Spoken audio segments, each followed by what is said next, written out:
So, for years, we have been, as foundational Black Americans, advocating for reparations, and we've made a lot of progress. I want to thank everybody who's involved, everybody who's been supporting. We've made a lot of progress in a very, very short amount of time. And a lot of people are opportunists who want to come over, hijack it, take it over, and use it for their own benefit because they don't have any motion going on. They don't have anything going for themselves. And they see the only people who have anything going for themselves is foundational Black Americans, and they want to jump in front of it to take it for themselves, and we can't allow that. We just can't. The price of freedom is death. We're coming to get our check. Welcome, my brothers and my sisters. We are talking about something very important, okay? Very, very important. And this is reparations, all right? This is something very important. This is bigger than me. This is bigger than any individual. This is something that we've been doing. We've been building up. We've been advocating for years now, all right? Against all odds, against all obstacles, against a bunch of tethers, against a bunch of white supremacists, against a bunch of everybody, we've been advocating for this. I'm going to do a little rewind just so we can understand this is what we've been doing, and we've been making it abundantly crystal clear. It's so you could see straight through it, very clear that this is for foundational Black Americans. It is a lineage-based reparations movement. Now, some people say foundational Black Americans. Some people say ADOS. Some people say Freedmen. Some people say Black Americans. Some people say Sulan.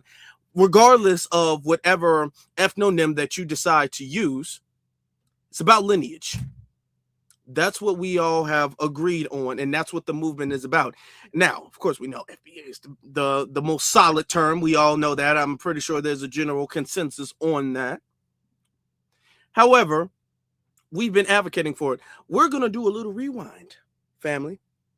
Going to do a little rewind, all right? I'm going to show you guys exactly how we've been getting down and stomping for reparations. Let me pull this clip up. Shout out to every single last one of y'all. Please make sure y'all hit that like button. All right. Look at this. Remember this? Much respect to all the brothers and sisters here in the Bay Area, first of all. I want to make 3 quick points about reparations and then let our other brothers and sisters speak. First thing, we have to understand we have to focus and keep the emphasis on it being lineage-based. The problem is we see a lot of trick bag language being mixed into it where it opens the floor for other groups to come in and undermine us. Reparations in the form of lineage-based compensation is not a compensation for racism. Let's be very clear. If we open the door to racism, Hispanics can come in, Asians can come in, Middle Eastern people can come in. It will become affirmative action again, where we are left holding the crumbs and everybody else is holding the cake. So we have to focus on the lineage-based reparations, especially the agreement that our foundational Black American lineage accrued out here in California. In California, this was a state that allowed slavery. People say that this wasn't a slave state. There was informal slavery here. The only reason they made it a technicality to make slavery illegal in California, they didn't want the white wealthy slave owners back east coming here getting all the prime real estate. They had slavery out here. Our foundational Black American brothers and sisters and our ancestors were out here working enslaved. San Bernardino, California was a slave colony. There were slave colonies here around the Bay Area. We couldn't get out of slavery because they made it illegal for Black people to testify against white people. That's how they trick-bagged us up into slavery here. We have to be compensated for that. The second thing is we can't include all of these other groups with our reparations package. We hear a lot of Black and Native American. We hear a lot of Black and brown. That won't work either. All of these other groups, they've been compensated. Every single group besides foundational Black Americans has been compensated.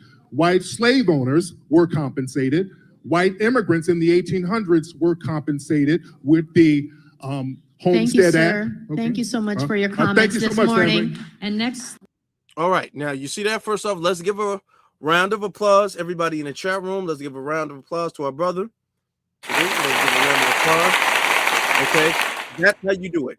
Very clear, concise, made a bunch of points, very articulate with it, wasn't all over the place, wasn't emotional, very logical, very historical. Okay, this is what we've been doing, not just in California, but I got another clip from California. Okay, this comes from my brother. You guys probably know him because he's on the For the Culture channel often as a panelist. This is Black Vanguard. All right, and this is him advocating for reparations. I'm telling you, this has been years long of a huge movement of foundational Black Americans. Now, what people want to say, well, it's Black American. No, let's be clear. Okay, let's not be confused. The people that you see going viral talking about reparations, the people that you see really pushing the needle are not, and I'm not trying to make it seem like these are groups of people, but these are people who are proudly saying foundational Black Americans. We're all the same lineage. It's not like there's a different group or a sector or anything like that of the lineage or organization of the lineage. However, the people who are proudly saying FBA, foundational Black Americans, we are the ones who are pushing the needle farthest, going the most viral. So let's be clear about that. Okay, let's go. Let's continue. For Californians, SB 5 California, for just for Californians, SB 515 just became law is the Delineation of Desegregation bill based off of employment disparities. And shout out to Bubba Fish for looking into it because we need people to represent us. That's for the people. But also we need to look at disparity data when it comes to different Black groups, when it comes to African, Caribbeans, because foundational Black Americans, this sense of freedom, we built this country from the ground up. This country wasn't built by immigrants, this country was built off the backs of free labor. So we deserve reparations. And also, Culver City was a sundown town. Black people couldn't even come to Culver City at one point in time. So we need Bubba Fish and South for him for making this recommendation, but we definitely need to be heard. Because we're being ethnically cleansed, Culver City, Los Angeles, all the way to the Bay Area. So we have the Delineation and Segregation bill, so we can delineate, be based off of different African Caribbean groups. That's basically much needed. That's all I got to say. Thank you. All right. We're going to be giving a lot of rounds of applause for our family today. Let's give another round of applause too. Okay, let's continue. Now we got our sisters. I want us to understand, just real quick, that this has been a team effort of Black men and women doing this. All right. This has been a team effort of everybody in the lineage, young, old, male, female, everybody coming together and pushing this needle for reparations. Okay, greetings. I am Constance Jones Muhammad. I live in Los Angeles. I used to live in Culver City, right around the corner on Duquesne. I'm the vice chair of Los Angeles' Reparations Advisory Commission. I'm also the president of the National Assembly of American Slavery Descendants, and today I'm here representing a coalition for just and equitable California. Very glad to see the exchange with Japan. I love to see that I'd love to see a human rights exchange in addition to the cultural aspects. And we have Izanome right here in Culver City, the Izanome Association, and so I think that'd be a good thing. I'm here to talk about SB 515. It did just become law. And it applies to Culver City and LA County. CJEC wrote that legislation. Gavin Newsom has signed that legislation, and every county basically has to comply within the state of California. This is historic, and from a human rights perspective, it gives visibility to our lineage that has endured public data invisibility and historical erasure of our peoplehood, hiding what is really happening in our community, leaving gaps in housing, income, health, proper investment into our future. This information is power. Information is power. Allow CJEC to partner with you so that SB 515 has a smooth transition and let it lift up, ensuring long-term finance stability, promoting diversity, equity, and inclusion, and providing high-quality public service within Culver City. Thank you so much. Thank you. Next. Now, before I want to move on, because I want to show y'all all of the movements, not movements, all of the clips. I want to show y'all that. And before we continue, let me get to the super chat real quick. Shout out to our brother FBA Friedman Wolfpack. Oh, he says, salute, brother Afro. At least salute to you. I hope Tariq Nasheed replaces you with 19 keys and hitting color 6. I have the same rally t-shirt. This is a nice t-shirt, ain't it? I got this t-shirt at the last rally. This is a really good t-shirt. Hey, but hey, you know, that would be nice, wouldn't it? That'd be cool. That'd be cool. I'd go. That'd be cool. I'd like that. That'd be cool. I think that'd be really good for the family, you know, but you know, respect to whatever decision he decides to make on that, you know, we got to respect that, but I'd be down for it. I'd go. And then he says again, the Ghana president owes FBA freedmen reparations. Yeah, absolutely. And we'll get to that. We'll get to that. Okay. Now I want to show you, this was in 2023. So this was 3 years ago in Atlanta. Let me pull this clip up real quick. Please make sure, have a reminder to everybody, hit that like button. Okay. That's very helpful. Okay. And this is us. And I want to show these clips in particular because these clips are showing how much we have been putting on, not just for reparations and not just talking about chattel slavery. We're talking specifically about lineage. And all of the clips that you're hearing about or seeing, all of these clips are about lineage. Everybody is lineage, FBA,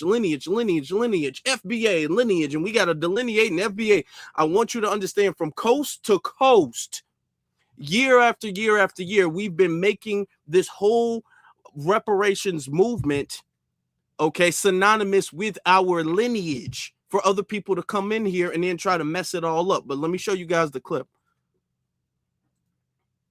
Okay, we made white people rich from our labor. They have wealth from our labor. The plantations, the houses, the buildings, the industries that were built off of us, the wealth that were built off of us that's been maldistributed to the white society needs to be distributed back to the descendants of the people it was taken from. Only them. Reparations is not a new concept. When Japanese were getting reparations, they were not talking about all Asia. They were not talking about all Japanese. They were talking about specifically the people that were harmed. America has done one thing, slavery, specifically to one group of people. Those are the only people that need to get reparations. Everybody else can support, and that's it. The same way the Asians got it, the same way the Jews got it, the same way the Italians got it. It's not new. You know, once we get the money, then we can talk about the land. There's nothing we can do with the land without fertilizing it with the money.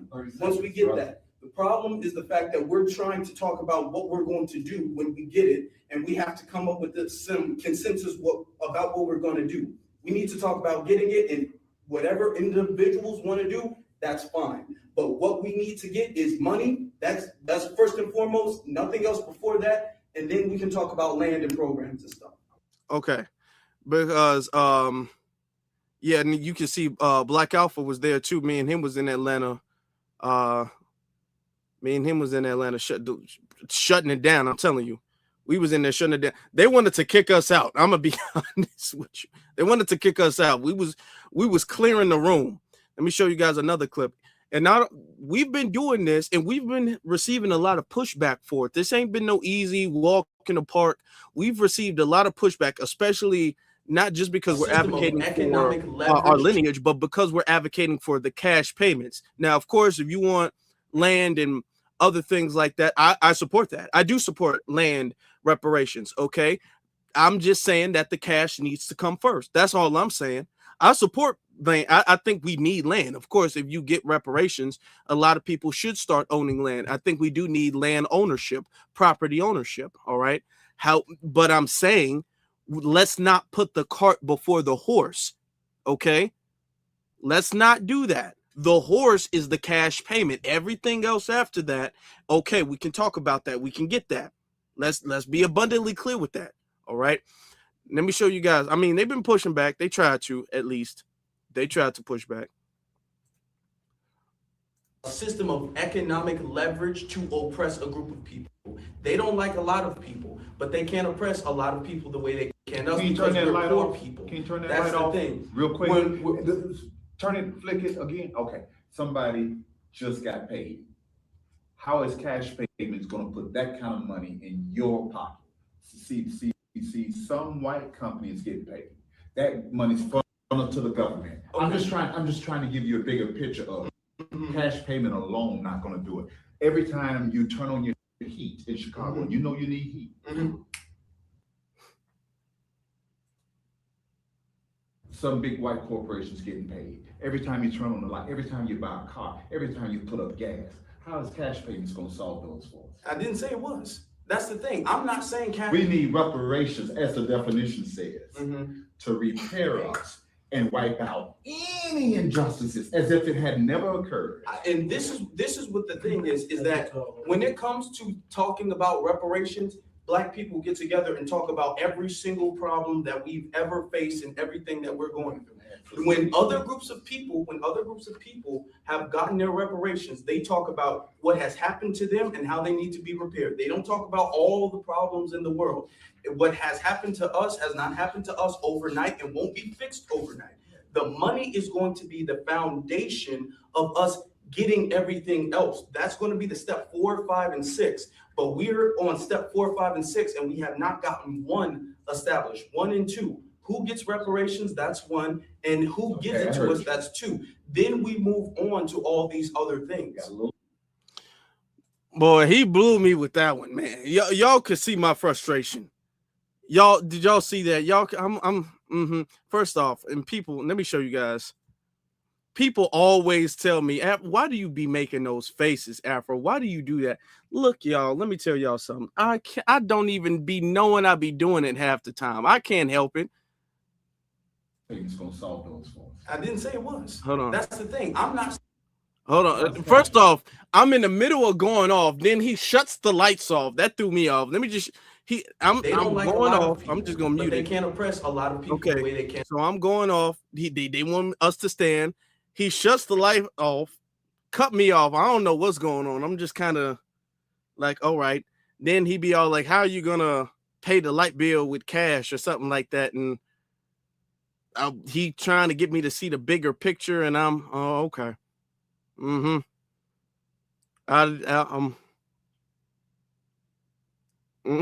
see that? First off, shout out to, I forgot exactly who took that who recorded, but the cameraman was on their assignment with that one, zooming in and everything. Yep. All right, I'm just sitting up there looking like I'm waiting for him to get done. I didn't say it was. That's the thing. I'm not saying. And then I start speaking, and then he come here. I'm like, says, to repair us and wipe out any injustices as if it had never occurred. Boy. Okay, and this is why we've been moving forward with reparations, because all of that plebiscite and talk about, you know what, and we have to understand the psychological harms. Okay, so really, before we need the money, we got the money, but the thing is that who's on the face of the dollar, brother? The face of the dollar is full of the Caucasian oppressor, brother, and we need the psychological we need the psychological, brother. Therapy. You need therapy before you get cash, my brother. We need the therapy first, okay? And then after that, what we need to do is we need to section off our own land and buy a bunch of farms. After we build a bunch of farms, we're gonna do who's those people who don't use electricity? Okay, like the Amish. We're gonna do like the Amish, brother, and we're gonna rebuild from the inside out. No, and I'm not going for that. And we've been patient, but they've pushed back. But the thing is that there's only so much pushback they can actually do, because we make so much sense. Everything we say is so fact-based. It's not emotional. Okay, it's not going all the way back into the past, into something that we can't actually calculate, we can't actually measure. When we bring up slavery, we bringing up slavery in a way that is measurable. Okay, shout out to Dr. Clyde Anderson, because that's what he was doing. He was one of the OGs doing that. Okay, bringing up slavery in reparations in a way that is measurable, not emotional, even though they are morally reprehensible for what they've done. I'm never going to take that away from them. Never, ever, ever. However, we're bringing up the wealth that is made, the wealth that continues to flourish in their community based off of our slave labor. okay? And the fact that we have been socioeconomically sabotaged and undermined and continue to be that way, okay, as the wealth continues to grow. Wells Fargo is only getting richer. Chase Bank is only getting richer. Bank of America is only getting richer. Wall Street's only getting richer. All of these places that have benefited from slavery, don't talk about the White House, don't talk about the Capitol building. All of these things are continuing to grow in their wealth, okay? Do y'all understand the plantations still exist? They still exist, okay? And they make money off of that. So no, we're not gonna sit up there and play. And I could go on and on and on all day. I could. All right, but I want us to get a good picture of what we've been working on before we even get to that. Okay, let me give this one to our sister Brooke. I'm gonna bring shout out to New York. New York been representing. I gotta be honest with you. New York has been standing 10 toes down when it comes to reparations because the whole UN thing is in New York.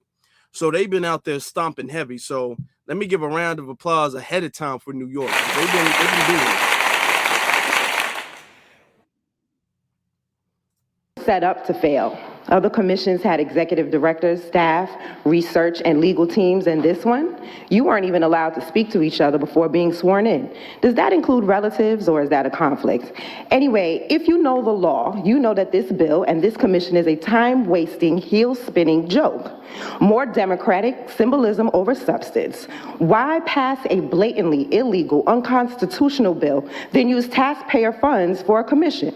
Commissioners may not be getting paid, but other staff and researchers are. Race-based compensation will never become law. And this isn't just a valid point, it's constitutional law. And as we have seen with the overturning of DEI and affirmative action, labeling it African descent doesn't change its race-based nature. Legislators can pass bills, but that doesn't mean they'll survive legal scrutiny. Legal scrutiny like Ed Blum, who is laser focused on knocking this bill down. The Freedmen Project went to legislators and told them that they got it wrong.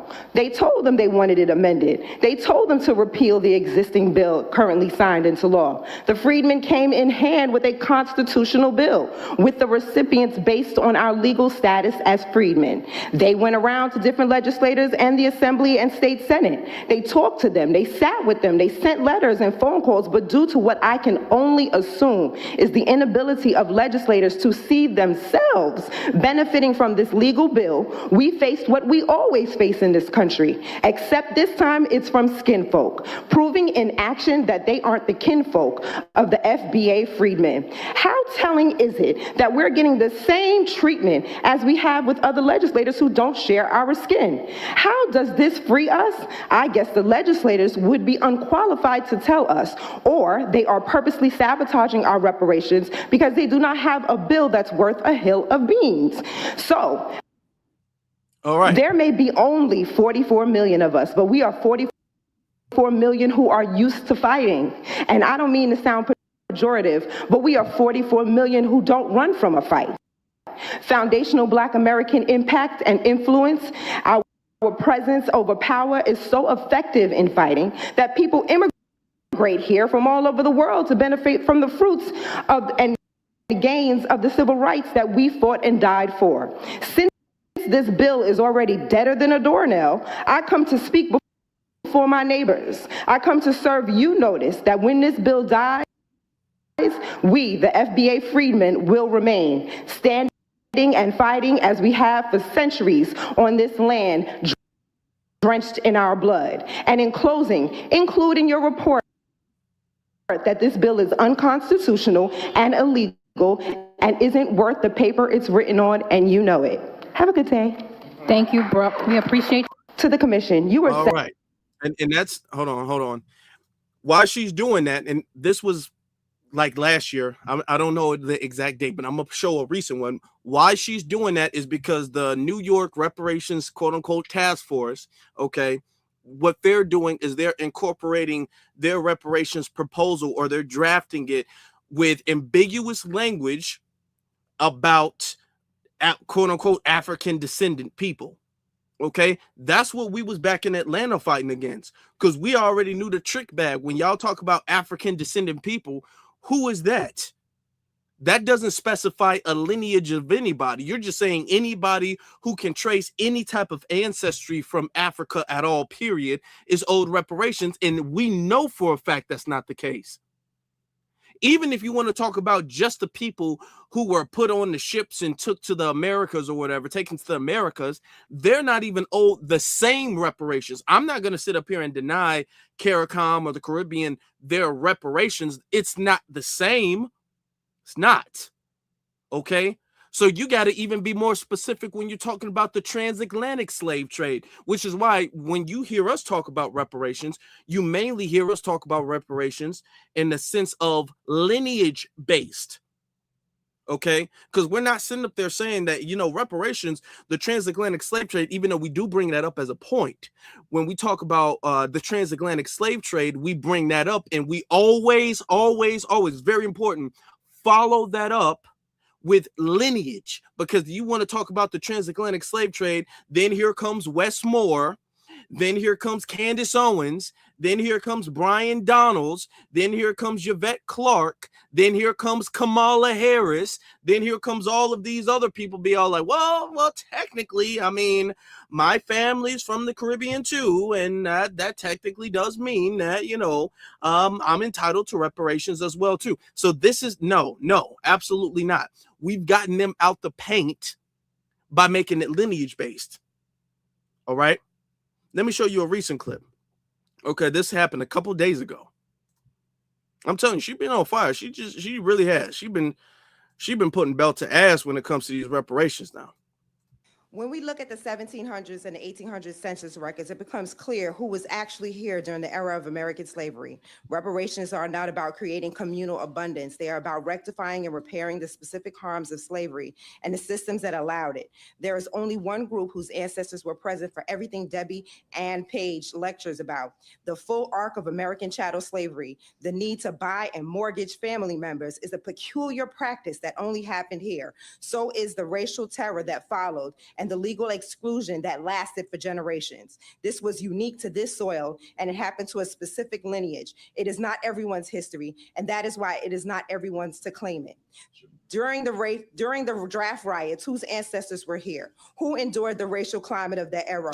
Whose ancestors are buried in those historic burial grounds tied to slavery in this city? Definitely not Sheila Jackson Lee's. Her ancestors are buried in the Caribbean, and I would assume in Jamaica, where we are the descendants of American freedmen, not people whose families chose to immigrate to America later. So the psychological harms of lynching and racial terror were imprinted on us. Redlining is a form of the badges and incidents of slavery, not a random policy. It was a continuation of the same using new tactics. And before the 1960s, before we fought for equality and in immigration policies, the Afro immigrant population in the United States was statistically tiny, less than 1% of the Black population nationwide. That matters because reparations must be tied to the people who were actually harmed, not to those who arrived after the fight for equality opened the doors.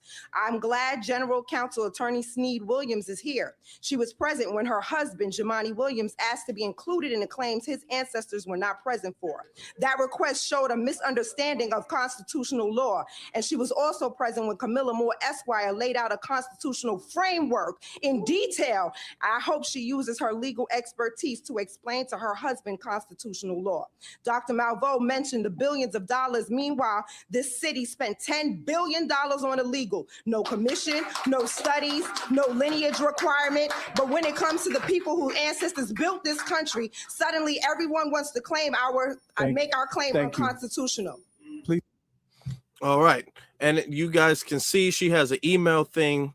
And we've brought her on before. If you guys haven't seen that, you guys definitely got to go back to see that, because she has a whole email campaign. Her, a bunch of FBA New Yorkers, Brother Divine and all that, they have that email thing going on so they can get the language correct about reparations in that task force. So shout out to them. Let's give them a round of applause. Okay. Shout out to them for doing that. Now that brings us to what's going on with Ghana. Okay. So you have the Ghanaian president who's seizing on the opportunity because he knows, which is why I played all these clips. He knows, hey, this reparations thing is really taking off. These people are really getting somewhere with reparations. Reparations is not no fringe thing that people are eventually going to lose track of, and eventually is going to be one thing that people talked about. No, it was a huge, huge thing during the last presidential election. One of the major things, to be very honest with you, the biggest thing that cost Kamala Harris her loss, that cost her the seat. All right. That's gonna cost Gavin Newsom his seat when he does run. That cost Jasmine Crockett her election. All right. So it's a really, really big deal. And they're seeing that now. They're like, damn, these people are pretty much crumbling the entire Democratic Party. That is insane. I'm talking about billions of dollars, and we're sitting up there with TikTok and YouTube whooping them. We sitting up there, these are billion-dollar whole Democratic organizations, government organizations, and we beating them on YouTube and TikTok. So everybody's like, damn, okay, these people are really about something. I'm talking about from California to New York to Chicago to LA, Atlanta.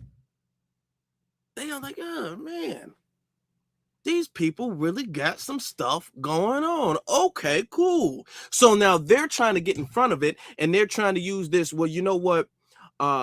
We should just acknowledge what happened. Let me show you guys. Let me tell you guys what they are trying to do. And I'm going to show you a clip that's going to show you guys this. What they're trying to do is they're trying to start off with this draft proposal.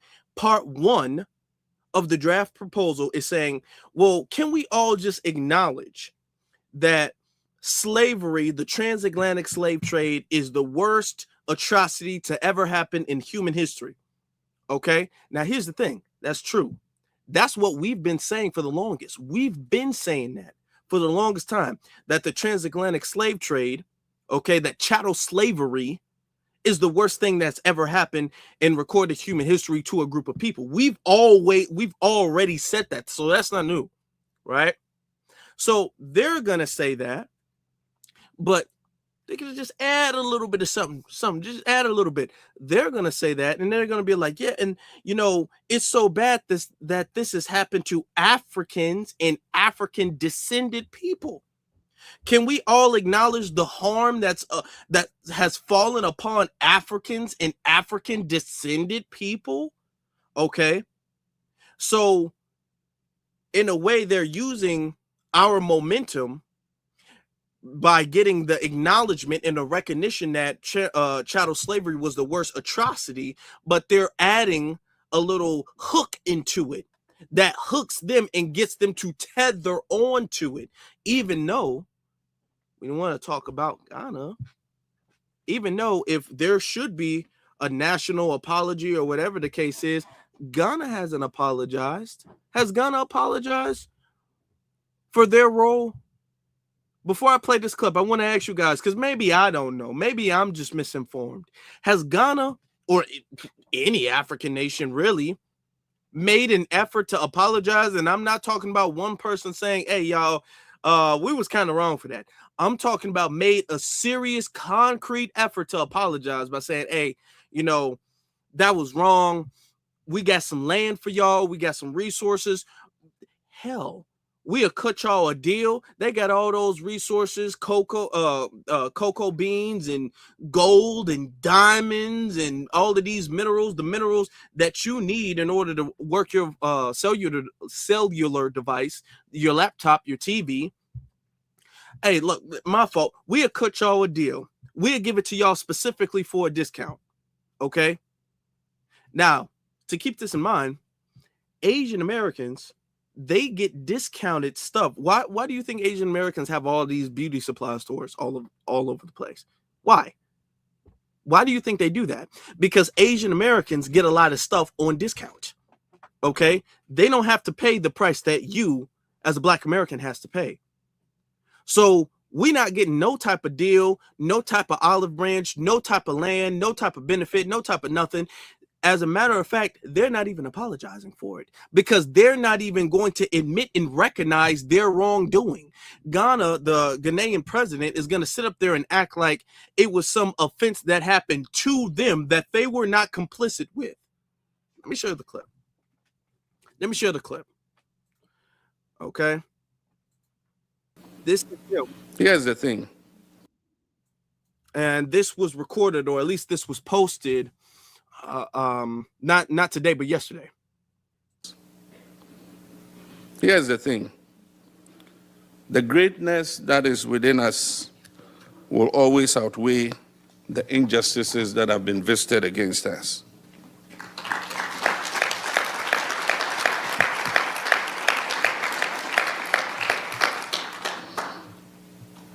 Despite what we've been through for centuries, our survival is a testament to that fact. In closing, I would like to offer this quote by Nelson Mandela. And he says, "Our human compassion binds us, the one to the other, not in pity or patronizing, but as human beings who have learned how to turn our common suffering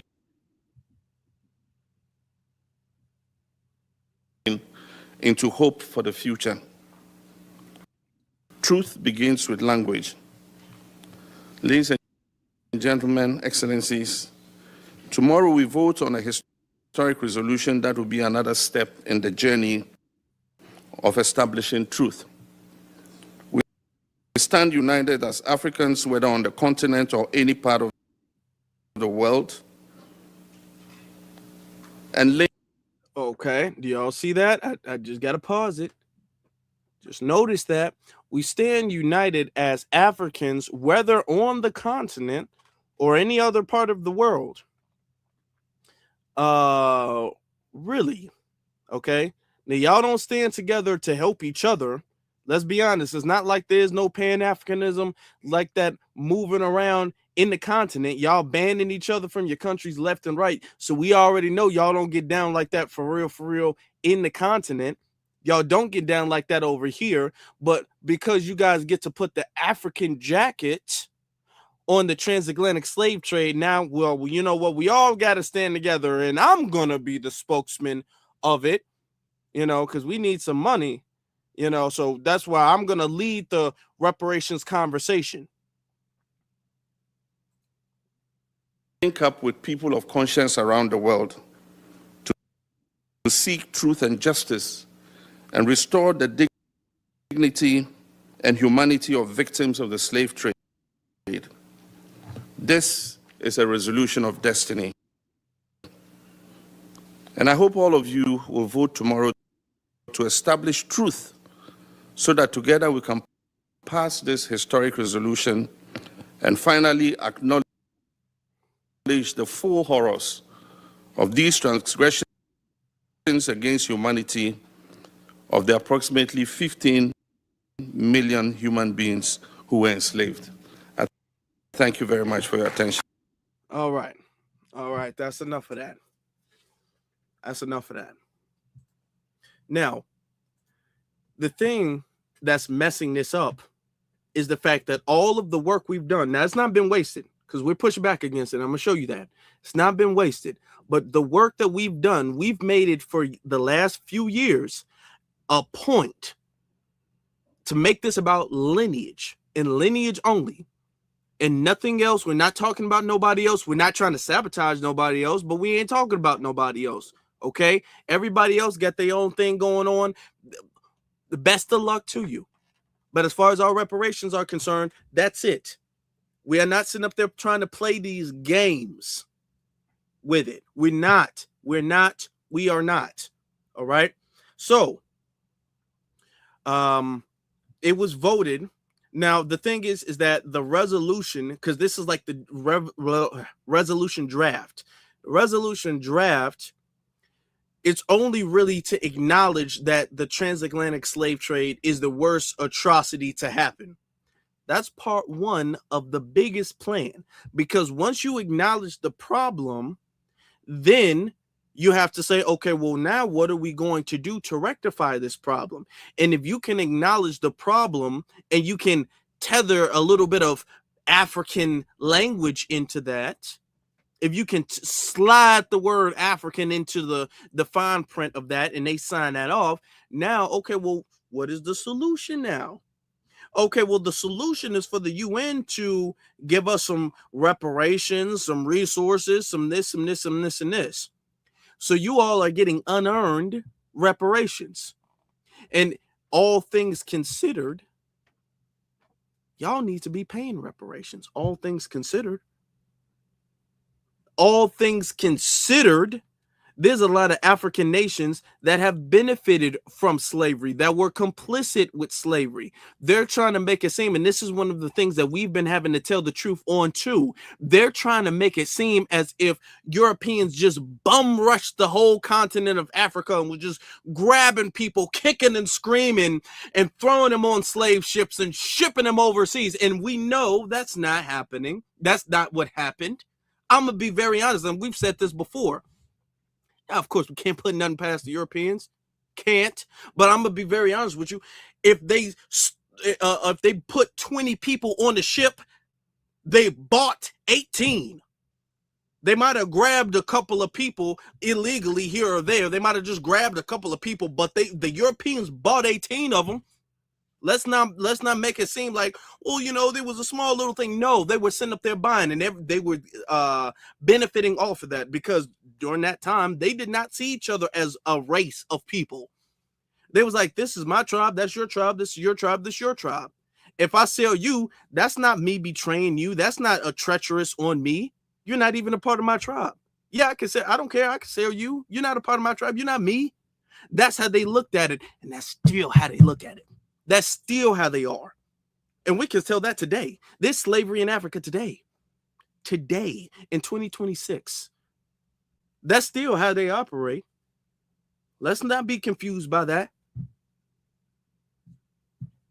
So, the other issue is the fact that when it comes to reparations, when you make it this universal, okay, international thing that all people of quote unquote African descent needs to be compensated for, it blurs the line. Now, here's two things that could come up of it. Okay, number one, and this is what I'm leaning towards a little bit more. Number one, they're going to mess everything up. If we allow them, if we just sit back and allow them to do what they're doing, they're going to mess everything up, and we're not getting anything. Nothing's going to be given, because you're going to have people from the United States and other countries being all like, why are y'all getting reparations again? What exactly, why do we owe you anything? That's how they're going to look. They're going to sit up there and be all like, well, according to our documents, y'all sold them to us. So how are we supposed, why should we pay you anything? And they're going to it's going to confuse a lot of people in the reparations thing. It's going to be a momentum killer. It's going to destroy the momentum that we do have when it comes to reparations, and nobody's going to get anything. Okay? If some countries, this is option 2, if some countries do decide to do it, they're going to do it not in the form of cash payments. They're going to do it in the form of different policies and legislations and programs. And if there is any type of monetary benefit, it's not coming to us. It'll go to Africa. It'll go to Ghana. It'll go to the Caribbean. Even it might go to the Caribbean or CARICOM, but it's not coming directly to us at all. They'll say, oh, like, okay, well, you know what? Let's give this to Ghana. And then after that, they'll be all like, well, y'all been asking for reparations. We gave y'all reparations. There's nothing we can do no more. Don't bring it up no more. We're not having this conversation again. That's what's going to happen. Either way, they're going to mess it up. All of the work that we've been doing, that I've been doing, that you've been doing, they're going to mess it up. Now, this is an argument that is being raised with the reparations thing. The United States raised this argument. This was earlier today. To its obvious legal problems, this resolution is also unclear as to who the recipients of reparatory justice would be. The drafters and supporters of this resolution seem to believe it is them.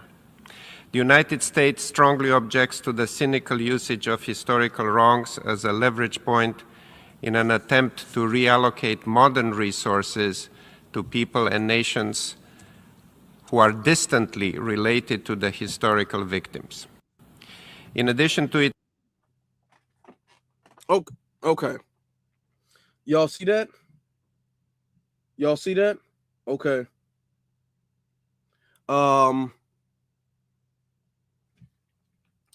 Let me see. In the beginning, he was all like, first off, let me be abundantly clear.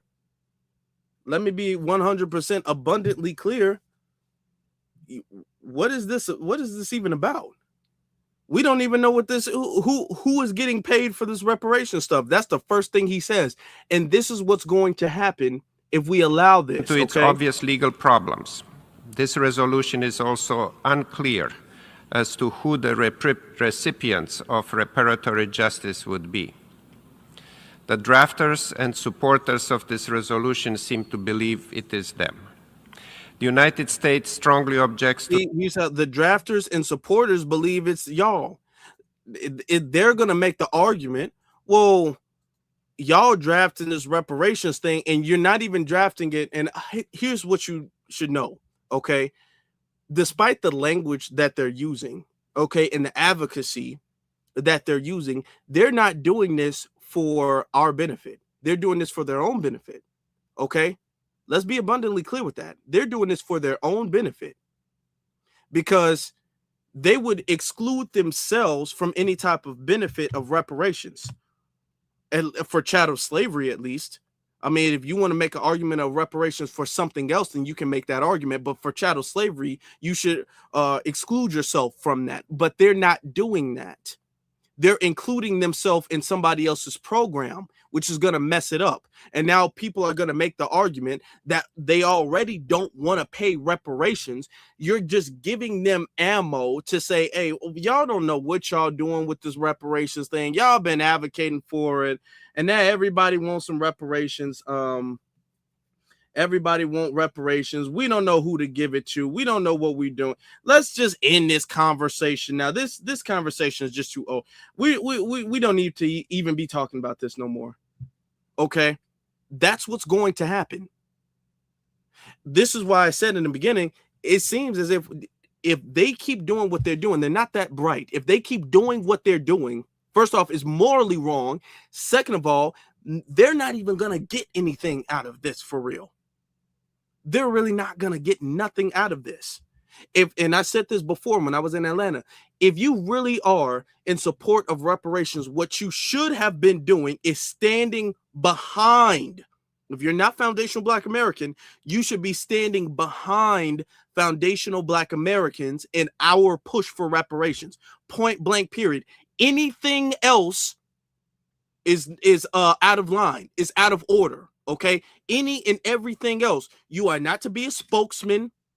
Okay, you're not to go up there and be on the podium and grab a microphone and all that stuff. That's not your role. Your role is to get behind foundational Black Americans in our push. Okay, and if whatever we say, wherever we go, that's where you go. Okay, and you are to be a voice multiplier and a force multiplier to what we have going on. That is it. Let me be clear with that. That is it. If we say left, you left. If we say right, you right. If we say jump, you jump. If we say duck, you duck. That is it. There's nothing else to it. If y'all want to sit up there and get in front of people that are like, man, I want to be the... No, because, and the reason why we don't do that is because of this situation right here. Is because the second we let y'all get a microphone, y'all are very vague and ambiguous with the language because y'all want to include something. Y'all want a cut of reparations, and y'all not even having the foresight to see that you're messing up it for everybody. Okay? You're messing it up for everybody. Let me get to the super chat real quick. Okay? Let me get to the super chats real quick. Shout out to Dakotas Jenkins. He says Dakotas Jenkins, when it came to the red natives and the Japanese American, reparations was understood and championed even by our FBA cool politician Clyburn. With us, everyone's confused, wonder why. Shaking my head. That's true. And a lot of people don't give us our credit for that. And I'm glad you brought that point up. When it came to reparations, we advocated for that. We not only didn't sabotage it or try to get in the way or anything like that, we actually advocated for them to get reparations. We said, hey, you know what was going on with them was wrong, and they should be repaid. They were damaged, they were harmed, they were aggrieved, and they should be repaid. We supported them when it came to reparations. And let me be abundantly clear, it was really a lot of our support that pushed them over the finish line so they can get it. Now, we don't get no credit for it because we don't get credit for anything we do, but that is the truth. Now, when it comes to reparations for us, people are making it seem as if reparations is a brand new concept. And there's never been anything like it in the world before. People have no idea what reparations is. Reparations for what? For who? I mean, was slavery even really real? Like, I don't really know what I don't really know. Yeah. American chattel slavery is pretty much the most, arguably, I would make the argument, the most documented atrocity in human history. Okay, I'm talking about the slaves, their names, their places, the owners, what they did, how long they lived, the death certificates, the bill of sales, all of that stuff. We have literally, we got pictures of it. Okay? We have testimony of it. We have interviews of it. All right? There was a whole civil war about it. We have the most documented atrocity that ever happened. Okay? The most verifiable atrocity that ever happened. All right. And people acting like, oh man, this reparations thing. They make it seem like it's rocket science. They make it seem like it's rocket science. Let me get to a couple more super chat. Okay. Antithesis is out your support, and I appreciate that. Shout out to Antithesis. O'Shea Dude Jackson. He says, peace, family. I've been hearing a lot about your channel. Salute to you, bro. Thank you very much, brother. I appreciate that. I don't know how much money KES. I'm not sure exactly how much money that is, but shout out to thank you. I appreciate that. Shout out to you. I appreciate you. Welcome aboard. I'm glad you've been hearing a lot of good stuff. Thank you. Let me see. Ashley Panel says Gen X here. She says Gen X here. There is no more catching quote L or laying hands on these people because talking don't seem to be working. Just saying, hey, you know, we don't advocate violence, but you know what I'm saying. But maybe they learn their lessons a different way. Possibly, I'm not sure they do, but I'm just saying possibly. Maybe they learn their lessons a different way. Okay, maybe they just speak a different language. How about that? Maybe they speak a more aggressive form of sign language. I think that's it. I think that they speak a very aggressive form of sign language, and we're just a little bit too peaceful and diplomatic with them. How about that? I think, yeah, it's probably that, right? Let me get to two more super chats real quick, and then we got to move on. Okay, flavor of the continent says this reparations talk by Ghana was pushed back by Black Americans and Caribbeans in 2002 in Ghana. You guys got it all wrong. Ghana is not hijacking ish. Clearly they are. Even the United States government at the UN has acknowledged that. What are you talking about? They've acknowledged it by saying that their draft is too ambiguous and includes them. But you know what? Let me not just do the talking. Okay? Let me not talk by myself. Okay? We have our activist sister Brooke up here, who's also going to explain what's going on. How you doing, Brooke? How you doing? I can't hear you. I'm not sure if All right. Hello. How Okay, are yeah, we can hear you? you now. How are you? Everybody, How let's are give a you? round of applause, folks. Let's give a round of applause. Okay, everybody, come on now. She been out there stomping, ain't she? Yo, it's been like 9. Yes. I did my best to represent for the family as I try to always do. Okay. So there's a lot of questions I want to ask you guys. First off, as far as the email campaign, Yes. can we get an update on that? I know I just played the clip earlier of you at the task force or commission. Okay. Yes. So the emails, where you saw me testifying, that was the Reparations Commission hearings. And so that commission and subsequently the hearings are all based on the unconstitutional bill. And it is unconstitutional because it is race-based. And so that is a huge problem, because as we see with affirmative action and DEI, that you cannot make race-based laws, right? Or even give race-based repair, right? Or set asides or anything. You can't do anything race-based or it would be challenged. And so we are fighting them tooth and nail on this. President Devine of the U.S. Freedmen Project has been fighting for quite some time. He let them know that the bill was unconstitutional, that it would not work, but they went ahead with it anyway.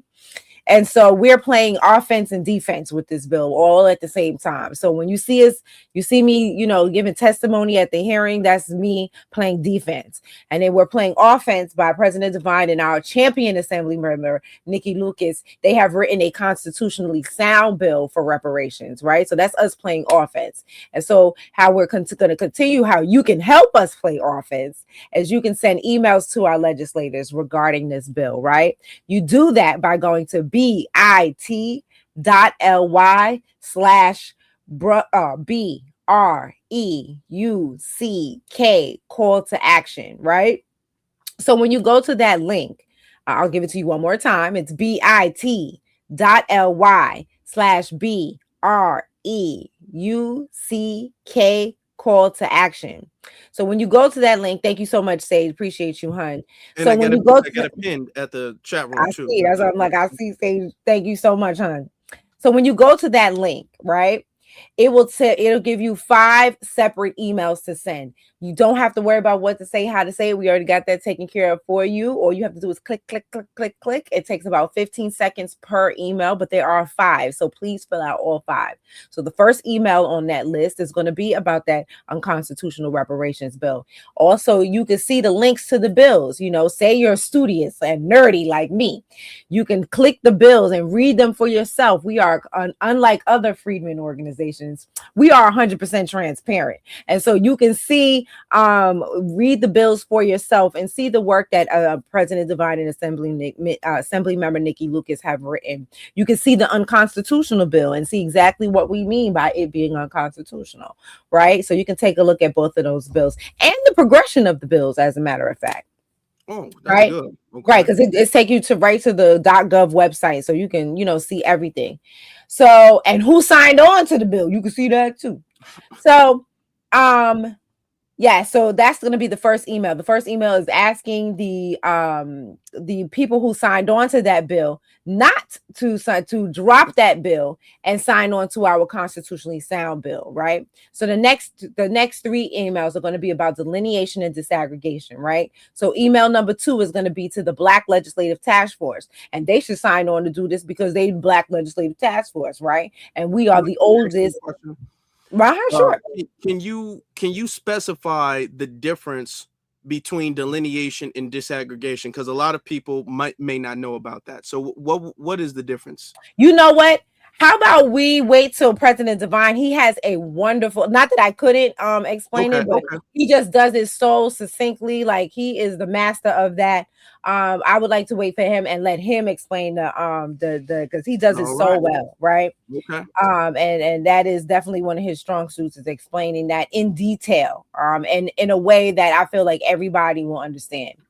So, and President Devine needs to hurry up. So, So yes, back to so delineation and disaggregation. But in short form, I'll let him, come in and give more detail. But in short form, delineation is basically a social term, right? Is how we socially delineate, and disaggregation is the political term that we use to actually disaggregate the numbers on paper, right? Mhm. So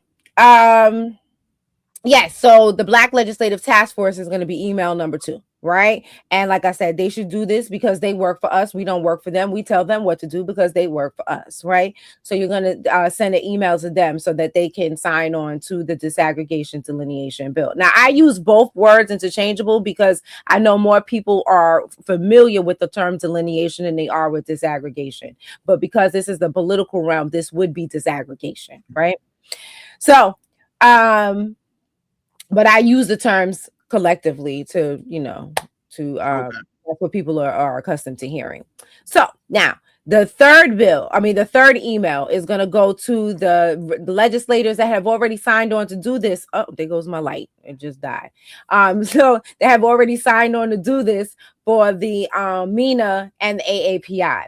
The AAPI are the Asians. The Chinese want to be separate from the Japanese, and the Japanese want to be separate from the Thai, and etc. And so, and then the MENA group, they want to be separate from being white. They don't want to be white no more. Okay. After 9/11, they said they've been persecuted by the whites. And so now they don't want to be white no more. Okay. Because they want to set aside just for them. Okay. So they have already, so legislators have already passed these bills for those two groups. And since they did it for those two groups, right, who are new booty to the country compared to us, they should have no problem doing it for us because we are the oldest ethnic group in the country, right? And so that is what the third email for. And the fourth email is going to go to Kathy Holcomb, aka Viola Swamp, our stinking ass governor, who I can't stand, who is extremely racist and wants to bring back convict leasing. I hope you knew that she wants to bring back convict leasing. But you're going to send an email to her as well because President Devine had meetings with her legislative team, letting her know that the bill was unconstitutional. She went ahead with it anyway. So, send her an email and let her know that the kind of support that President Devine has, so that when he goes into these meetings with these legislators or their legal team, that they know that President Devine is not just by himself, that he has the will of the people behind him. And so that's what these emails accomplish. We make fun of white folks all the time and talk about the fact that, when they have like a pothole in front of their house, they'll be like, oh, they'll be like, oh, I'm going to write a letter to my senator. This is essentially what you're doing. You are writing a letter to our legislators and demanding change and demanding delineation, demanding that they sign on to our constitutionally sound bill. So this is what we are asking you to do. And the fifth email, right? Y'all be seeing the clips, right? Y'all don't be in these hearings listening to how boring these presentations are. Now, the last hearing, we had a decent presentation from this lady who gave a good history on, slavery and everything that was in Staten Island and some of the practices that happened there. That was a really eye-opening presentation. So I'm not mad at that one. But then after her was Julianne Malveaux. Oh my God. She just sat up there and talked out her behind. And I'm so sick of hearing these people come up there and just pontificate and not say nothing, right? And so the fifth email is my own personal project, right? I want them to bring in our brother Andrew Barnes, right, of Numbers USA, to come in and do a presentation on how immigration has hurt foundational Black Americans, right? Starting with how it pushes us to the back of the hiring line, which then pushes us into into slave labor through the prison system. So this is that fifth email is going to be for that. So I'm just asking also on that list is a way for you to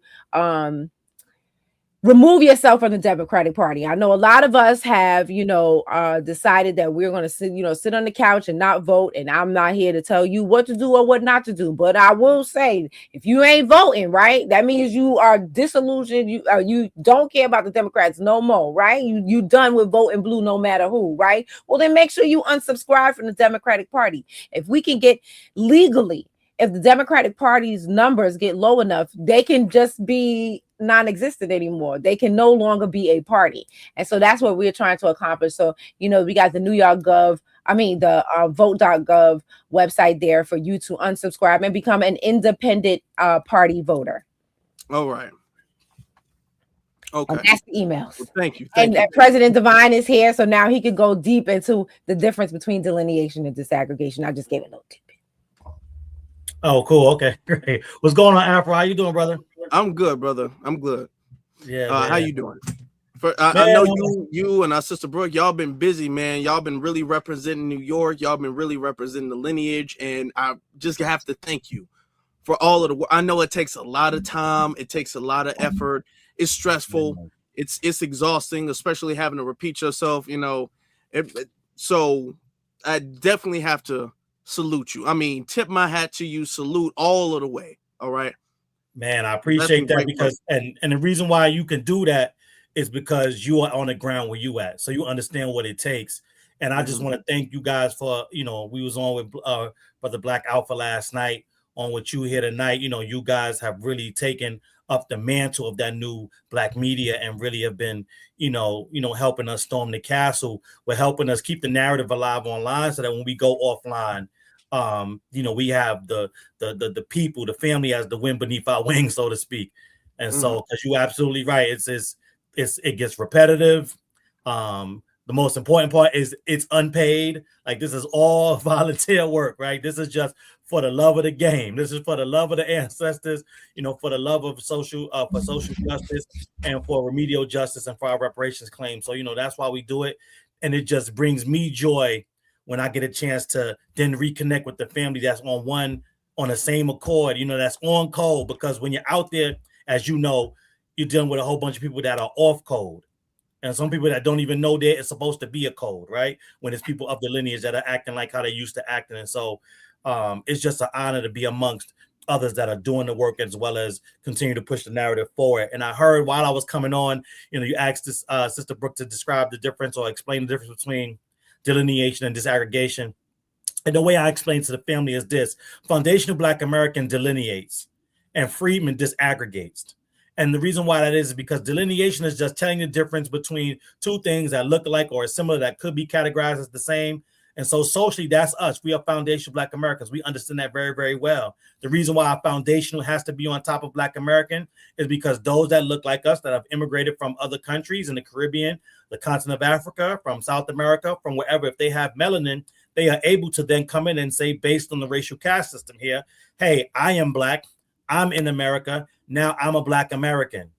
And so foundational is that delineating term that says, even though you're gonna try to co-opt our identity, you cannot co-opt foundational because your people were not here when this country was being built. That is the main difference between us and you if you're going to try to co-opt our racial identity of Black. And the whole conversation of whether you're really Black or not Black, that's a whole nother conversation. But when you throw foundational on top of Black American, that does the job. Now, disaggregation is the legislative process of taking data and putting it into different and distinct categories. The reason why Freedman disaggregate is the disaggregating term is because it already has legislative and judicial precedent. It is also a race-neutral term that describes us and what happened to our ancestors that were enslaved and emancipated here. So when you say freedmen, you don't have to say Black because of the way in which they ran the system of slavery here. They did it based on race and did it based on our ancestors because we already know that Black Black was never associated with the Afro immigrants as they were coming over, because we know that during the time we were still dealing with the badges and incidents of slavery, Afro immigrants are coming here and getting preferential treatment. Even Malcolm X in the 60s talks about how if you spoke Spanish, you were not subject to the same treatment as the so-called Negro. And if you tied your head up in a turban, you were able to access white-only areas that foundational Black Americans could never go into. Muhammad Ali talks about how even after winning the gold, there were places in Louisville where he could not go and eat while there were blue Black Africans, his words, that were able to get access to these diners and places of business that he could not. And even here in New York, you have a pastor that was a pastor right there in Queens, and he had a family down in the Jim Crow South at the time, and he tied his head up in a turban and rode in the white-only train cars all the way down to the South and back just because he had a turban on. Still the same foundation of Black American. But this goes toward why delineation is necessary and why disaggregation is even more necessary. As we see what's going on with the Ghanaians, with the Tethers, and with everybody else trying to co-opt our very identity. Is that Pan-Africanism, one of the greatest lies of Pan-Africanism, was it told us that these people received the same treatment as we did in this country. But when you look at the measurable metrics and then you understand how this worked, and we see what Trump did when he exposed the U.S. aid numbers and how these people were being undergirded by the government with immigrant-only policies that we couldn't access, what we find out is that the Afro immigrants were never treated the same as foundational Black Americans in this country at no time in history. The only time they get similar treatment is when and unless the difference between us and them cannot be readily made. But we've even had, and I'll take a breath here, we even had comics like the woman that wrote the show, Bob Loves or Bob Hearts Abishola. She says when she's pulled over by the cops, she immediately throws on her UK accent so they know the difference. So it's one of the worst kept secrets in the Tether community. They understand that if you can have the system of white supremacy, make the distinction, then the treatment is not the same, but they will then come to us and pretend like they got the same treatment so they can get the same set asides that we're supposed to get because of that treatment. And that's the con game that has been going on too long. And that's what delineation and disaggregation puts a full stop to. And that's why they're scrambling and scattering around and doing all the bad faith gaslighting at this point. And I feel like this is important too, because even when we talk about things outside of reparations, when we talk about employment and things like that, a lot of corporations and companies, they utilize the term Black, and they'll be all like, well, we hire Black people, and then all of the people there are Nigerian, or all of the people there are Caribbean, or something like that, you know. And they'll be all like, well, hold on, they are Black, so you can't say that we're discriminating against anybody. We're discriminating against Black people. Okay, this is why being specific about the lineage is very important, because with disaggregated data, then you'll be able to see not only the disparity between the Black people and then non-Black people, really the super disparity between foundational Black Americans and then other racially Black people, you know. 100%. So it'll help when it comes to school grants and things like that. Certain grants that they like to give to non-FBAs and certain programs and certain awards and things of the sort. So it'll help in many different facets. 100%. It'll help, and that's why I tell people all the time that disaggregation is a foundational piece, if you will, no pun intended, to everything that we need to get and what's owed to us in this country, not just reparations, anything. And what happens is that even before the data gets disaggregated, our personal stories, our history and legacy in this country is all the justification we need for any lineage-based policy that we look to pursue and look to enact and advocate for. The issue is exactly what you talked about. There is a language problem. Shout out to my brother Chad Brown in California. When we went to DC, this is what we're talking about to the OMB. We were letting them know that you have a language problem. The political will is there. We are the number 2 ethnic group in this country when we step outside of race. Only the Germans have more numbers than us as an ethnic group. It's Germans, foundational Black Americans, Mexicans. And so what they do is they trap us in this frame of race, and then the Democrats use people of color and minorities and marginally oppressed, all this forced teaming language, and they take our story and give everybody else the glory. And what that looks like is all these policies that will lead you to say, well, let's go boycott Target for DEI. And that's why that was always a top-down, Democrat-led and created movement. It was not anything that came from the grassroots, because the grassroots have already helped educate our people that, guess what? Only about 3 to 5% at most of the DEI positions went to foundational Black Americans, if at all. Yeah. And so when you think about that, and they're still trying to get us to fight for DEI, they're trying to shame Black American ICE agents, talking about you're a sellout, you're a CON if you join ICE, but ICE ain't never targeted foundational Black Americans because we're not immigrants. So how could that make you a sellout if the number 1 target of this organization, or any number, you go through 1 through 10, foundational Black Americans have never been the target? of ICE, but it is this liberal agenda and the Pan-Africans that have told us that you are a sellout if you don't fight for all these brown people, if you don't fight for our black brothers and sisters from across the way, even though they come here and set up separate ethnic enclaves with which they only advocate for themselves. That's the con game that's been happening. I'll land on this because there's one last thing too that you brought up, and this is what's happening. See, they did a communities of interest report in New York in 2023, one of the first of its kind, I think, ever, where they actually broke it down by the different ethnic groups of melanated peoples. And foundational Black Americans were at the bottom of nearly every metric, even though we have been in the country the longest. See, now Pan-Africanism, and I did this exercise, before I get to Pan-Africanism, I did this exercise when I was speaking, I think, at John Jay University. And I asked the students, do you think that Asians are in their position in this country because they work hard at foundational Black Americans? Everyone was saying no. Do you think the East Indians? No. Every ethnic group I went through, and everybody said no. But when I got to the Afro-Caribbeans and continental Africans, that's where it got hairy. And some people was raising their hands, some people were saying yes. And that, in my opinion, is one of the biggest cons of Pan-Africanism, because Pan-Africanism told us and lied to us and said, oh, they have melanin just like you. They're getting the same treatment. All the while, they were being elevated above us, just like those other non-melanated immigrant groups.